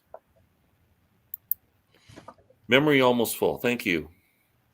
My memory's so more than full. It has. I bet you look good on the dance floor. Thank you. Oh, that's on. He's speaking about the Arctic Monkeys, I think. My number one is Paul McCartney, English Tea. That's off of 2005 would have been Chaos. Chaos and Creation. Yes. It's not bad. It's just really loud. The production is loud. Yeah, maybe that's one of those mid 2000s records. Okay. Oh, The big here we one. go. Sorry, one more comment. Rehab, Amy Winehouse. No. John, I will not argue with you. I love that Amy Winehouse album. It's fantastic. My number one, her name's come up a couple times, spelt wrong, spelt right, with an H. Nora Jones, Come Away With Me. This is the best album of that decade, as far as I'm concerned. This album sold 3 billion copies, I think. You won every freaking award you could possibly win. Ravi Shankar's daughter, that's how I first knew of her. That I read that before this album came out, that his daughter and her name tied, and then I'm a huge Ravi Shankar fan. Right away, I put her on the radar, and I freaking love this album. And I'm just a huge fan. She's actually, if Janis Joplin never lived, Nora Jones is my favorite female vocalist of all time. She could sing anything. Wow. Again, my whole list was thrown off when Randy mentioned Paranoia in B flat major by the Avett Brothers. So, but with that, in an Avett Brothers less world, my number one, it's an album that I don't own, and they were brought up earlier and kind of crapped on by some members of the floor here. I'm gonna go with Coldplay. Who would do that? Right. I'm gonna go with Coldplay and their song "Viva La Vida."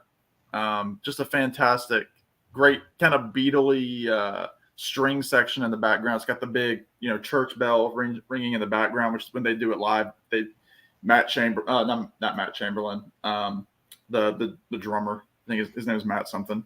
He's hitting the bell with a mallet, and it's just got this great, whoa, whoa chorus.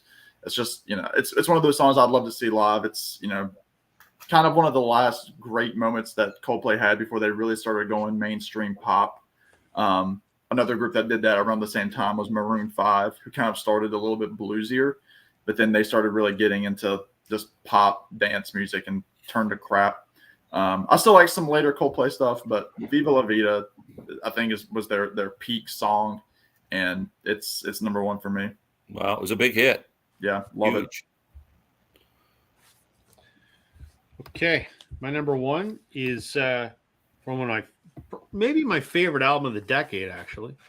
From U2 is All That You Can't Leave Behind. Oh, I figured I'm that gonna go was with the coming deep up. cut, though. I'm not going Beautiful Day, and I'm not going Stuck in a Moment. I'm going to go with the song Kite. Wow. That is my favorite song on that album. I love that song. Quick story, and I mentioned this in one of my videos ages ago. I saw them on this tour, the Cops Coliseum in Hamilton, and it was about a month after Bono's dad died. And so Bono comes out to the front of the stage. He's got his green Gretsch, and he starts playing it by himself. He says, I thought the song is about letting go. And he goes, I thought I wrote it for my kids, but it turns out my dad wrote it for me. And he starts playing it, and he's just bawling his eyes out while he's singing. I just lost my grandfather 2 weeks before. My grandfather was my best friend in the world. So I'm standing there because no one sat down for the whole concert. I'm standing there listening to Bono grieve over the loss of his father to this incredible song. I'm going through the same thing. I'm bawling my eyes out. And it was an incredibly moving experience. And for that, it's my favorite song of the 2000s. Great story. The song Sometimes You Can't Make It on Your Own made my short list. But yeah, yeah. What year is that album? 2000. 2000? Okay. Yeah. I did not see that tour. I saw him 3 times, like in the last probably 15 years. Wow. So, but I did not see that tour. But I just got that album like 2 weeks ago because I've been wanting to fill out their collection. So I'm not that familiar with the album, but I will have to listen to that. It's a great album. Again, like I said, probably my favorite album of the decade.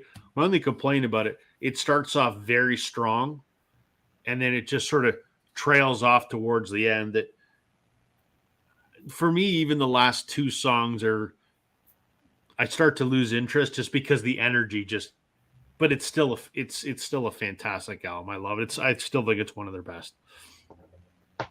That was probably the last U2 album I really liked. I could see that. It's sort of, there's kind of a demarcation point. They sort of went in a little bit different direction after that. Wow, very cool. Steve. All right. Number 1. This is a band out of Norway, a prog rock band. This is their debut album.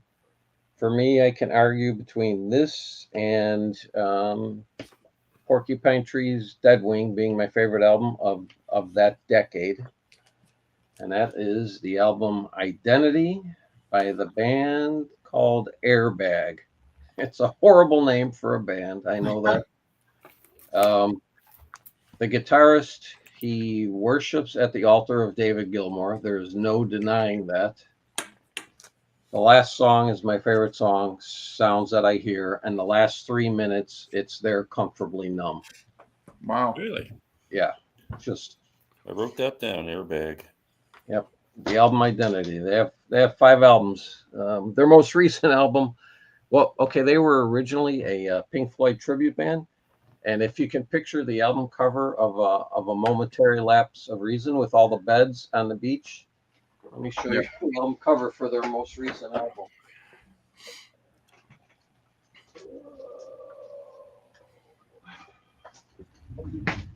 They've got a bunch of teddy bears with their work. That'll do it. Yeah. Wow, very cool. Yeah. This was amazing that 40 albums we picked, or 40 songs, nobody picked the same song, and only once was the same band mentioned, Green Day, twice. Yeah. Right. Like that's 40. That's amazing how much music's out there. Really, it just goes to show, like that. It's so eclectic. Well, we all had to dig fairly deep too, right? Because to Yeah. your point at the beginning, top 40 radio in the 2000s, not the kind of stuff the four of us would be listening to. Maybe Sam with some of his boy bands, but Yeah. Backstreet Boys or whatever. Let me tell you, I did have NSYNC and the Backstreet Boys were on my short list. But also a group that Glenn probably didn't think about was Old Crow. Their debut was 2004. Oh no! So Wagon Wheel would have been in my Um, top 10 for sure. I also had, again, I had Jack Johnson on my list. I had Randy Travis was on my list. I did want to put the Spice Girls in. Wow. I'm sure you did. I didn't think about Old Crow. See, Yeah, when you're trying to think of albums and then you go on Google and you put greatest albums, You're not going to get the stuff you that get you like. you don't get the deep stuff that you like. And then I kept going. I do that first to get my mind going, and then I go through my whole collection. I start A right to Z through all my stuff going. Yeah. I can tell you that is the advantage of being, I don't know, call it OCD, whatever you want. I mean, you may have heard me tell this story. I've kept a spreadsheet since February 18th of 2005 of every album I listen to. Okay. That's And crazy. for it to enter on my spreadsheet, I have to listen to the album's entirety with an exception. I will allow me to pass over one song. If it's an instrumental, like kind of a small interlude, whatever, I'll just go past that or whatever. Or if it's just I'm at the end of the album and it's the last song and I'm like, okay, I don't need to hear this again, I'll still give it a full listen. But yeah, I've done it. So that's why when I sat down, I pulled up my spreadsheet right away and then just sorted by the year 2000, 2009. Yeah, because pretty much you would have bought those albums. Yeah, that's pretty cool. There was actually a discussion on a video once about how to organize your collection, and there was one person who organized their collection by the year they bought their albums. I saw that guy. Which is a really weird way to manage your collection, but yeah, you are really calling on memory to serve for a video like this. Yeah. Yeah. How often are you doing these? Be honest, Okay. Steve needs something to change his style. We know that, so maybe that might be a good place to start for him. What's that? For organizing, because we know how certain people do it. Okay. Okay, John liked my Nora pick. Nora gets major props for being on Blue Note. Yes, I keep her under my jazz section. And Annette Doken, Until All the Ghosts Are Gone. I'm not familiar with that, I've Douglas. heard that name, but I'm not familiar with them. Sounds like they're German or something. They're prog rock, I believe. I'll bet you they are. Coldplay, Adventures of a Lifetime, insane frickin' guitar at the start. Yeah, He loves it. It's a good intro. That's a later Coldplay song. Lucinda had a great decade. That's a great song, Bust a Baton Rouge. Saw Coldplay on that Viva La Vida tour. Couldn't care less about them now, but I really love those first 4 records. Yeah, Chris Martin. I mean, Chris Martin's always said, the lead singer, that he wanted to be U2. And to their credit, they're the same 4 guys that started in Coldplay in 2000 with Yellow. So, here we are 23 years later. It's the same 4 guys. That's a lot to be said about the leadership in the band. Hey, Alex, I don't think you're alone. I think Gwyneth Paltrow felt the same. She was done after the first 4 albums. Yeah, that's where the money stopped. Even Gwyneth Paltrow got sick of them after the first 4. Oh, like a Randy. I don't have a blackboard. I will work on my spelling. Nora. He's like Bart Simpson. You should have it down now. I spelt Randall with 1 L once. So and don't you dare give Glenn 2 me. N's. Hey, that is a cool album cover, Steve. The teddy bears. Oh yeah, it is very cool. Interesting selection of music brought up. Yeah, I was quite impressed. Yeah, if you were to put these 40 songs on a playlist, I'm sure people would turn it off after a couple songs because nothing really matches. Yeah, it's very eclectic. It's an eclectic mix. I gotta tell you, I'm like totally intrigued with this Richard Hawley guy. I gotta listen to this. Hey, Randy's the closest. Has Randy been to the Bob Dylan Museum? I don't think so. I don't think he has. No. I would love to go. Why is that in Oklahoma? Jesus. I know. What do you got there, man? I think I'm gonna make a trip this year. I think. Are you? How Yeah. far would that be from you? I'm guessing. I don't know. I'm guessing maybe 600 miles. Well, you could do it in a day. That's no problem. Yeah. 10-hour drive. Yeah. Yeah. I wish I had known it was in Oklahoma when I was there. I still would have skipped it. Oh man, I would love to go. I'm the guy in this group that doesn't like Dylan. Yeah. Nothing, Rob. Nothing at all. There's a Nope. friggin' Bob Dylan museum. Yes, in where is it? Oklahoma City or something? Tulsa. Yeah. Whereabouts? It's Tulsa, right? Tulsa. Tulsa, yeah. Yeah. Yes. It's a bunch of his journals and writings, and I think you could spend a couple of days going through that freaking place. I'll bet. I'd probably walk in and just completely melt. Yeah. I've been on the website. It looks pretty impressive. Yeah. And I was thinking ordering a hat, actually. there's a lot of stuff that is in the warehouse there too. The archive. Look at Jack. Wow, that's close to me. Jack, you have to go and you have to do a video and show us. You got it. You got to do it. You're our man. You're our scout. Jack will go and he'll end up coming back with tall curly hair and smoking cigarettes. Yes. Where is Jack at? I don't know, Jack. He's Whereabouts Kansas. are you? He's Kansas City, I think. Oh, so Randy is close then. I think he's Well, close to Randy's Kansas City too. I think. Jason and Yeah. Randy. Yeah. No, I haven't. I plan on doing a Route 66 trip. Is it close to the road? Oh my word. It's on a road. Yeah. I mean. I don't know. He's Get off the road, Randy. You're going to get hit by a car. Yeah. Randy's always traveling. It makes He me is. it makes me want to retire now. No, I'm retired and I don't travel. I think Randy, he's a traveler. I'm not really much of I like being at home too much. Like if when I'm away from home, I'm uncomfortable. I don't sleep well. It's like I might be meeting Robert S. in May. It was kind of an impromptu thing from Rob Skier Music.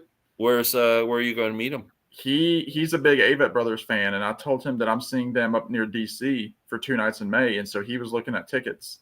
Oh, Because cool. he's- That'd be interesting. He's up, near Joe and Yeah, southern he's New York. up in New York area, right? Yeah, so it'll just be like a 4 or 5 hour trip probably for him, Yeah, if even that. I'd like to get down to Chicago. I love Chicago. When's the I've last been time for a you? long When's the last time you were here?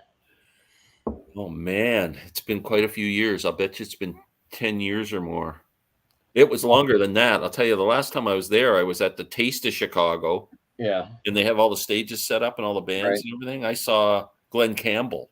So how long ago wow. was that? That's pretty For cool. free. I love Unfortunately, Chicago though. unfortunately, it's not the same city anymore. Yeah. I mean, it's my hometown, and I hate to say it, but I mean, I hate it. I can't wait to get out of here. Yeah.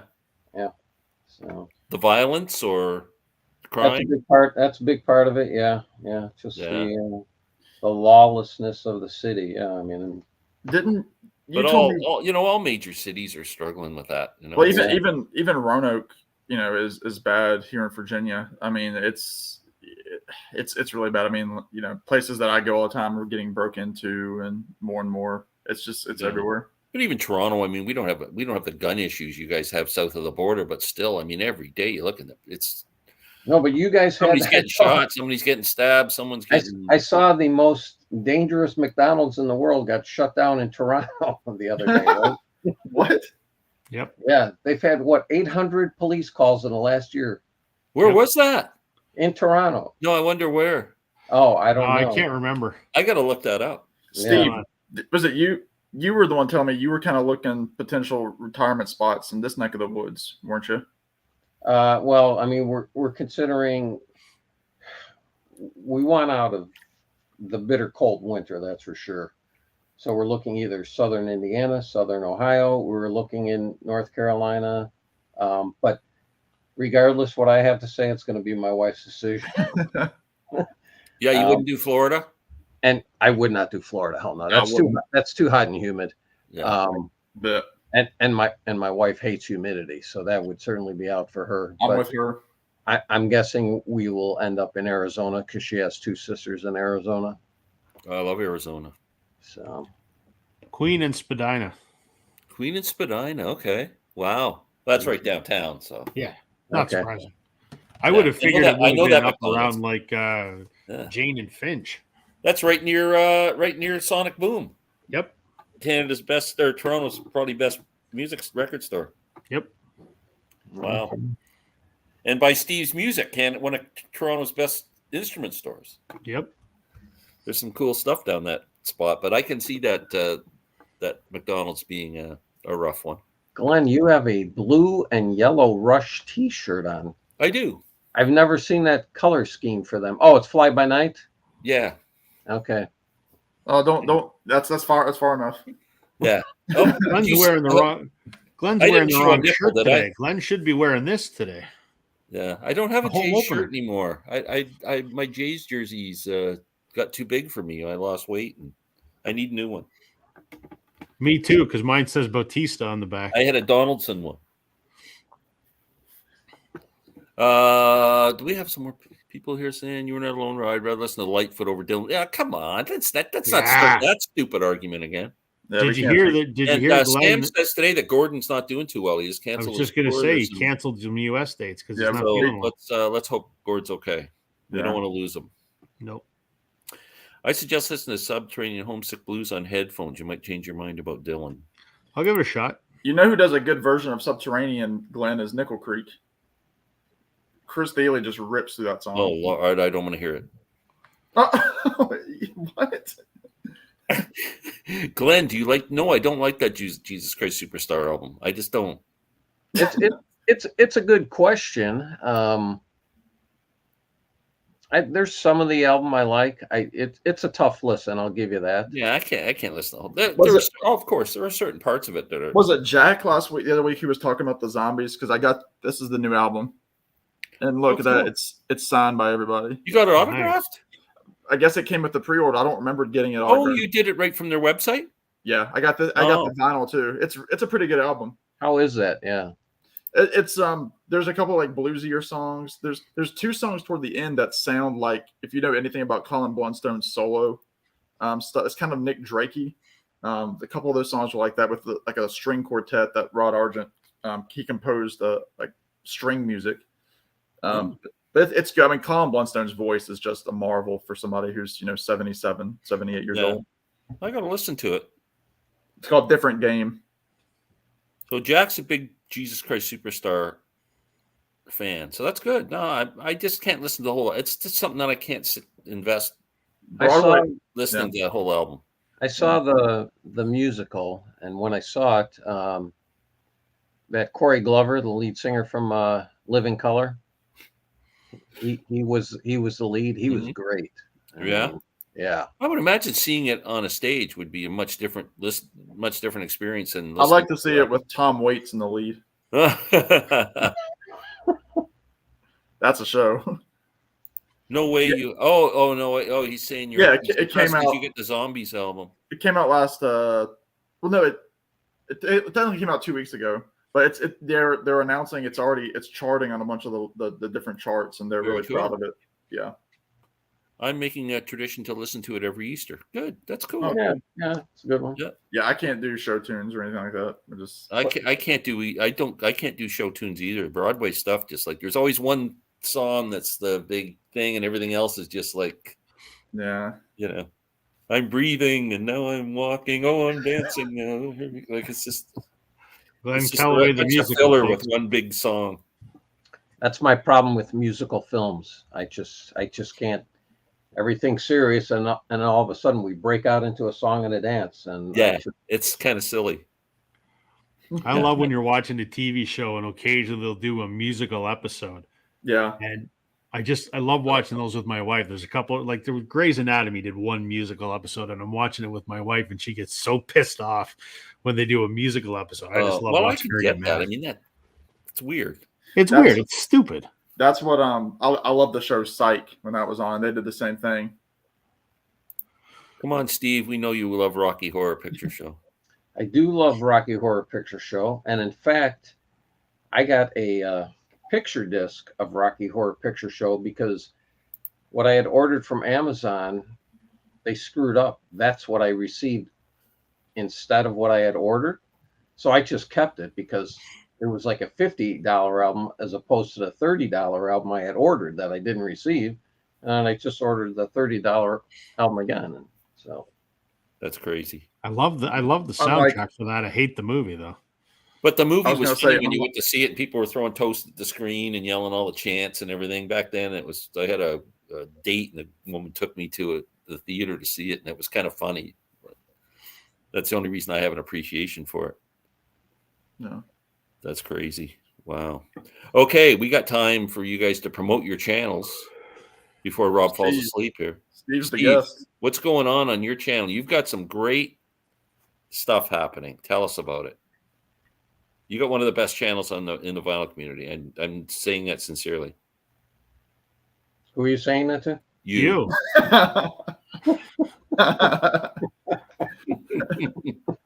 Well, thank you very He much. swallowed that. I told him he had one of the best ones. You tripped me up right there, man. Well, he sure as hell wasn't to talking to Samurai. So. Yeah. Well, what's next? Let's see. Tomorrow we'll post my update for Spin on This because we're not doing an episode this week.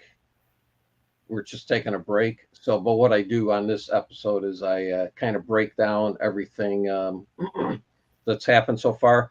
And spoiler alert, it's actually pretty funny because we've done 8 episodes. Yeah, 8 episodes. 3, Gary and I, just us, and then the other 5 we have guests. The 3 shows that have the fewest views, it's just Gary and me. That's funny. That's nothing against you guys at all. Right? Yeah. Well, I'm assuming when somebody's on, they're bringing in a few more viewers, but still, I just kind of found it funny. I'm like, okay, the public is speaking, but yeah. So I got that going on, and then I think Thursday we'll post my final decade of debut albums and The 1920s. No, the 2010s, and actually that is a very strong decade. I was surprised how many good debuts came out that decade. So that's it. And then, what was the biggest one of the decade for you? oh, the 70s by far. No, I mean in the 2010s, what album would I'm trying to spark my. You'll have to watch to find out. I know 2013 was the biggest year. I think I had 7 albums out of the 20 from 2013. Yeah, I'm trying to think of an album that. I've got a bunch. And then I'm sure there's a bunch. I think that was a pretty good deck. I was buying a lot of records then. And then also I'm on my my eternal quest to do 300 videos this year and best Chris Brophy. And where are you? Do you know what? Are you on track? Oh, I'm way ahead of pace because in the last month I think I've only taken off 2 days. Wow. Did you know that Jeff Witcher he's creeping up like on 1,000 videos? Yeah. Wow. Yeah. I'm at 600 and something. 600 after 3. I'm doing about 200 a year, I guess. I'm down to 1 a week. That's still putting them out there. I mean, that's a lot. I haven't done like an original content video in a week now because I put up 2 songs that I've recorded, in the past 2 weeks just to keep content there, but I haven't had any inspiration. There's like an album thread that's going around right now that my buddy Tommy did that he got from Noble Records, like connect 20 albums. I know it's been done. Right. Saw that. I'm trying to figure out how to like what the connecting thread is going to be. I like that topic. Yeah, and you should watch Tommy's and Noble Records. I mean, they're 12-minute videos, and I've got a couple ideas that are back there, but I just don't have the motivation right now to film it. I have to you go through those periods, where you just go, I can't think of a damn thing to talk about. I have and my evenings are all shot. So I have to. That's when I would do. I have to start recording 2 a day because we're going on vacation and we'll be gone for 9 days. So I need stuff to put in the bank just on the schedule to post so that I can keep pace. Where are you going? Anywhere special? We're leaving on the 26th for Portugal. Oh, nice. Nice. Yeah, so I'll do some record shopping over there. Hopefully, maybe find some German or UK pressings. And Very cool. yeah, He's just going to buy 20 different versions of Der Kommissar. no, I'm not one of those guys who needs multiple versions. I'm just looking for stuff that is hard to find here. I wonder if you can get Portugal the Man. Can you get his album over there? I'm not familiar. Oh, I got you. He's like a current pop singer. yeah. Oh, is he? Okay. Yeah. If it's current, I probably wouldn't know. Yeah. I don't think he's from Portugal, though. No. Sam, what are you up to? I kind of just said a couple things. I know I've got a couple albums. I want to listen to the Zombies album one more time, and I want to do a review on it. And then another album that came out, I don't have it with me, but Alan Clark from the Hollies. Oh, yes. The original lead singer just put out a new album, and it's essentially an album with Graham Nash doing harmony vocals. Oh, So cool. it's like a mini Hollies reunion. And Graham Nash also has an album coming out. I don't have it yet; it's not out. But I definitely want to do a review of the Zombies record for sure. So that's probably going to be the next thing after I give it at least one more spin. I've listened to it twice. So other than that, you can see Glenn and I on Rich's channel. We just did our Hall of Fame video tonight. It should be up soon. And then, I'm here every Tuesday because, this is life. Have they pre-released anything of that Alan Clark Graham Nash album? It's out. I got it. Out? I have Okay. the album. Yeah, it's called. Give me 1 second. I can tell you because I also catalog. But I I'm listen to. curious as to what the vocals sound like because His vocals sound so. Imagine it's a little bit of, if you know what Blondie Chaplin sounds like from the Beach Boys, kind of that a deep husky baritone. The album's called "I'll Never Forget." It's like a mix of that with some way more melodic Lou Reed because his voice has dropped several tones. But when sometimes he'll sing and he'll hit some notes and you're like, oh yeah, that's the guy that sang "Long Cool Woman" in a black dress. But Graham Nash, he's spot on for everything. So Yeah. I need to listen to it again. Interesting. Yeah. I wasn't aware of that album that was out. Yeah, I wasn't either. And he had an album that came out like in 2019, but before that, it was like 20 years before he released anything because he had a lot of serious vocal problems, like muscle deterioration. And he thanks Graham in the liner notes about, pushing him to get to notes that he was giving up on. So I think Graham has said, and Graham seems like a very generous guy because he's like, anytime that I have press, I'm going to point my finger to that Alan Clark album and tell people to go there. And so, because it's Alan's record. Graham only wrote one song. The rest of them are all, the other 10 tracks are all Alan Clark originals. Cool. So, What about you, Rob? Anything exciting going on? Yeah. Well, as I mentioned at the top of the show, Glenn and I just did an episode for the Vinyl Community Podcasts, which I'm going to post the video version on my channel tomorrow. Glenn and I commiserated about the expensive state of collecting vinyl in Canada and why it is so much more expensive than it is in the US. I think it was a good chat. It turned out well. So you can watch the video on my channel tomorrow, or for those that aren't familiar with the Vinyl Community Podcast, it's kind of a community initiative that was started by Concert Buddy. He kind of spearheads it. And it's just a rotating collective of hosts, myself, Concert Buddy, The Wax did an episode, Safe and Sound, Texas Audio Excursions done a couple. You can get it anywhere where you get your podcasts from. So Apple, Spotify, Amazon, Google, whatever. So that's the new one. I'm going to do the YouTube box set. Cool. review. I'm interested in your thoughts on that. Yeah, that's going to be done probably in. Being the biggest fan you are, Yeah, it's gonna. I think I'll have that out probably before the end of the week. And I know I gotta sneak in Chris Profi's contest, which is up in a couple days. Yeah. And then the last thing I've got sort of planned, I'm just waiting for one record to arrive. I won Concert Buddies contest back in the fall, and it was a Vinyl Me Please subscription. So I'm going to review my Vinyl Me Please records that I got from that and give you my thoughts on what I think of Vinyl Me Please. Very cool. Cool. What? Well, I'm talking the price of albums. What do you guys pay for a gallon of gas there? Well, we don't we're pay at for a gallon. We're We at pay for around a liter. $1.50 a liter, and a liter's about a quarter. It's almost times 4. It's like times 3.5 or you're something. paying So 6. we're This Yeah, morning, we're at, paying $6 a gallon. we're about $4.50 to $5 a gallon. that's it. Only U.S. No, it's $4.50? more than that. Is it? You gotta Well, be we're hold on. $1.50 a liter times. You got to be at $6 then. If you're $1.50, Yeah, we're about just under $6. Under It's 6. three- Okay. Good. 3.78 liters to a gallon, and it's almost $1.60. Oh, is here it? I right thought now. it was 4. Okay. Good night. Granted, it's going to depend upon where you live in the country. I mean, like here, I paid $4 this morning for a gallon. Yeah. It's about $3.50 here. Well, what But- they did just do here too, because we're a bit more conscientious about this climate change stuff up here. Like our government's really jamming it Yeah.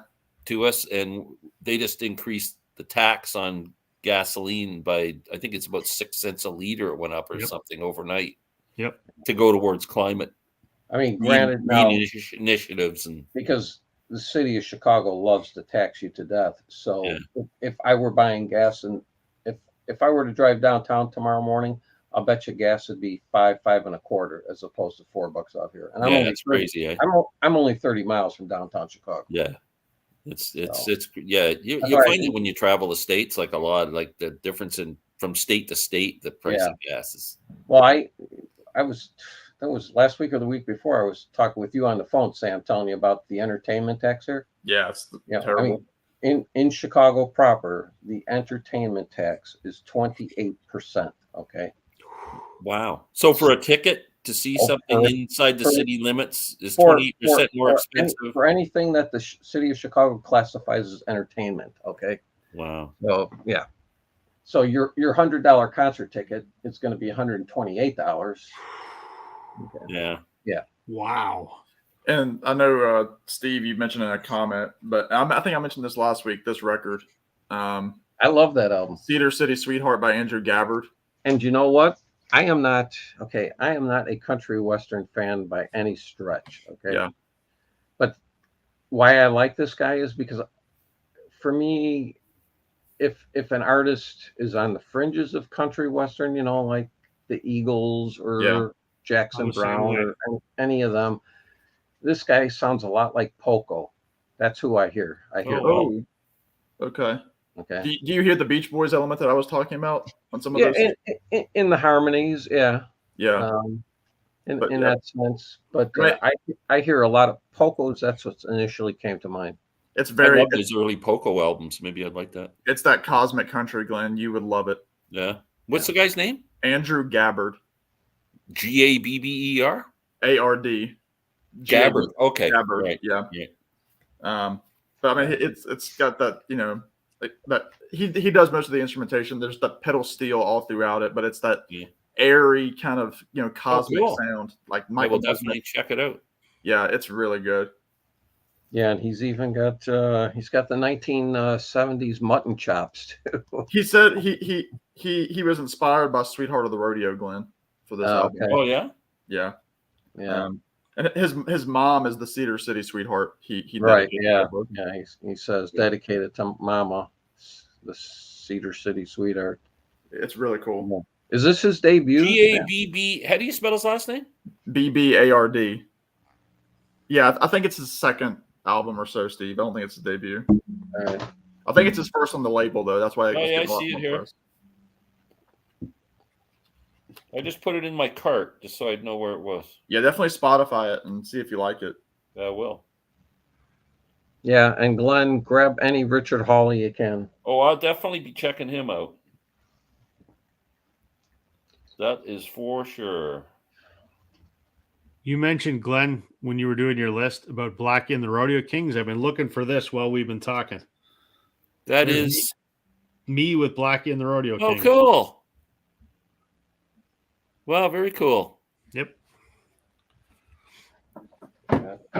Great band. Great guys. Great band. Who was that? Blackie and the Rodeo Kings. Okay. Excellent album. You should listen to these guys. They're great. So next week, are we doing 2010? There's a comp album called Swinging from the Chains of Love, which is fantastic comp. That's what you need. I have one of Tom Wilson's original art pieces of art. You know, he's an Really? artist. Yeah, I got a small, just a small one. Nice. My cousin actually bought it, and then he was passing away from cancer. He knew I was a big fan. He gave it to me before he passed away. Wow. Let me ask you this. Do you like the stuff he does as Lee Harvey Osmond? Yes, love it. Yeah. I don't. Oh, really? I love it all. I love the stuff he did with Junk House, and I love Yeah. the Blackie and the Rodeo King Oh stuff. no, I love the Lee Harvey Osmond stuff. I It's can't great. get into it. Oh, it's really haunting, and I love I know. it. It's kind of like Cowboy Junkie-ish, kind of. It's got that Kinda. haunting kind of. I love it. Yeah. Here's I don't know if that can come across. This is Miles Kennedy choking me There backstage. you go. Oh. Wow. And actually, the reason why I did it was because I have a picture of Alice Cooper choking me because I did a meet and greet with him. So then I decided I'd start doing them. And then I did a meet and greet with Rick Emmett. And that's him choking me there. Nice. That's hilarious. Let's see. Those don't come out good on over the screen like this. I was gonna say, is next week 2010 through 19? Are we gonna keep up that trend? I think we should do 2010 through to current, because it's going to be hard to do 2020 to 2023. So why don't we do the 13 years or whatever all at once? Okay. And let's make it 13 albums, 13 songs. Oh boy. 13. Okay. Same rules. Yeah. I promise you guys right now, you're going to see some Taylor Swift. Well, we'll forgive you. Well, Glenn will. 9-3 J's now. Look at this. You see That's that? eh? awesome. I can see it in the reflection behind your head. 9-3 J's. By the way, John, congratulations. Hit 700 subs today. There It's you all go. those shorts Yeah. that he's Very doing. cool. You'll Very be at good. 1,000 in no time, John. You've got a great channel. He did it in half the time that I did. All right, see you guys. Thanks, Jack. All right. Always appreciate you. Go listen to coming your by. oldies, Jack. 9-3. Oh, Doc just joined us now. Doc. Doc, you're late. We're going home. We're going to bed. Yep. Yeah. Thanks, guys. I appreciate Steve. Thanks for the joining us invite. tonight. Thanks, Yes, Steve. Steve. Appreciate it. And Sam, Rob, please subscribe to all these guys' great channels. Thank you. We'll look forward to seeing you next Tuesday. Next Tuesday. Good night. Good night. Bye, guys. Night, everybody.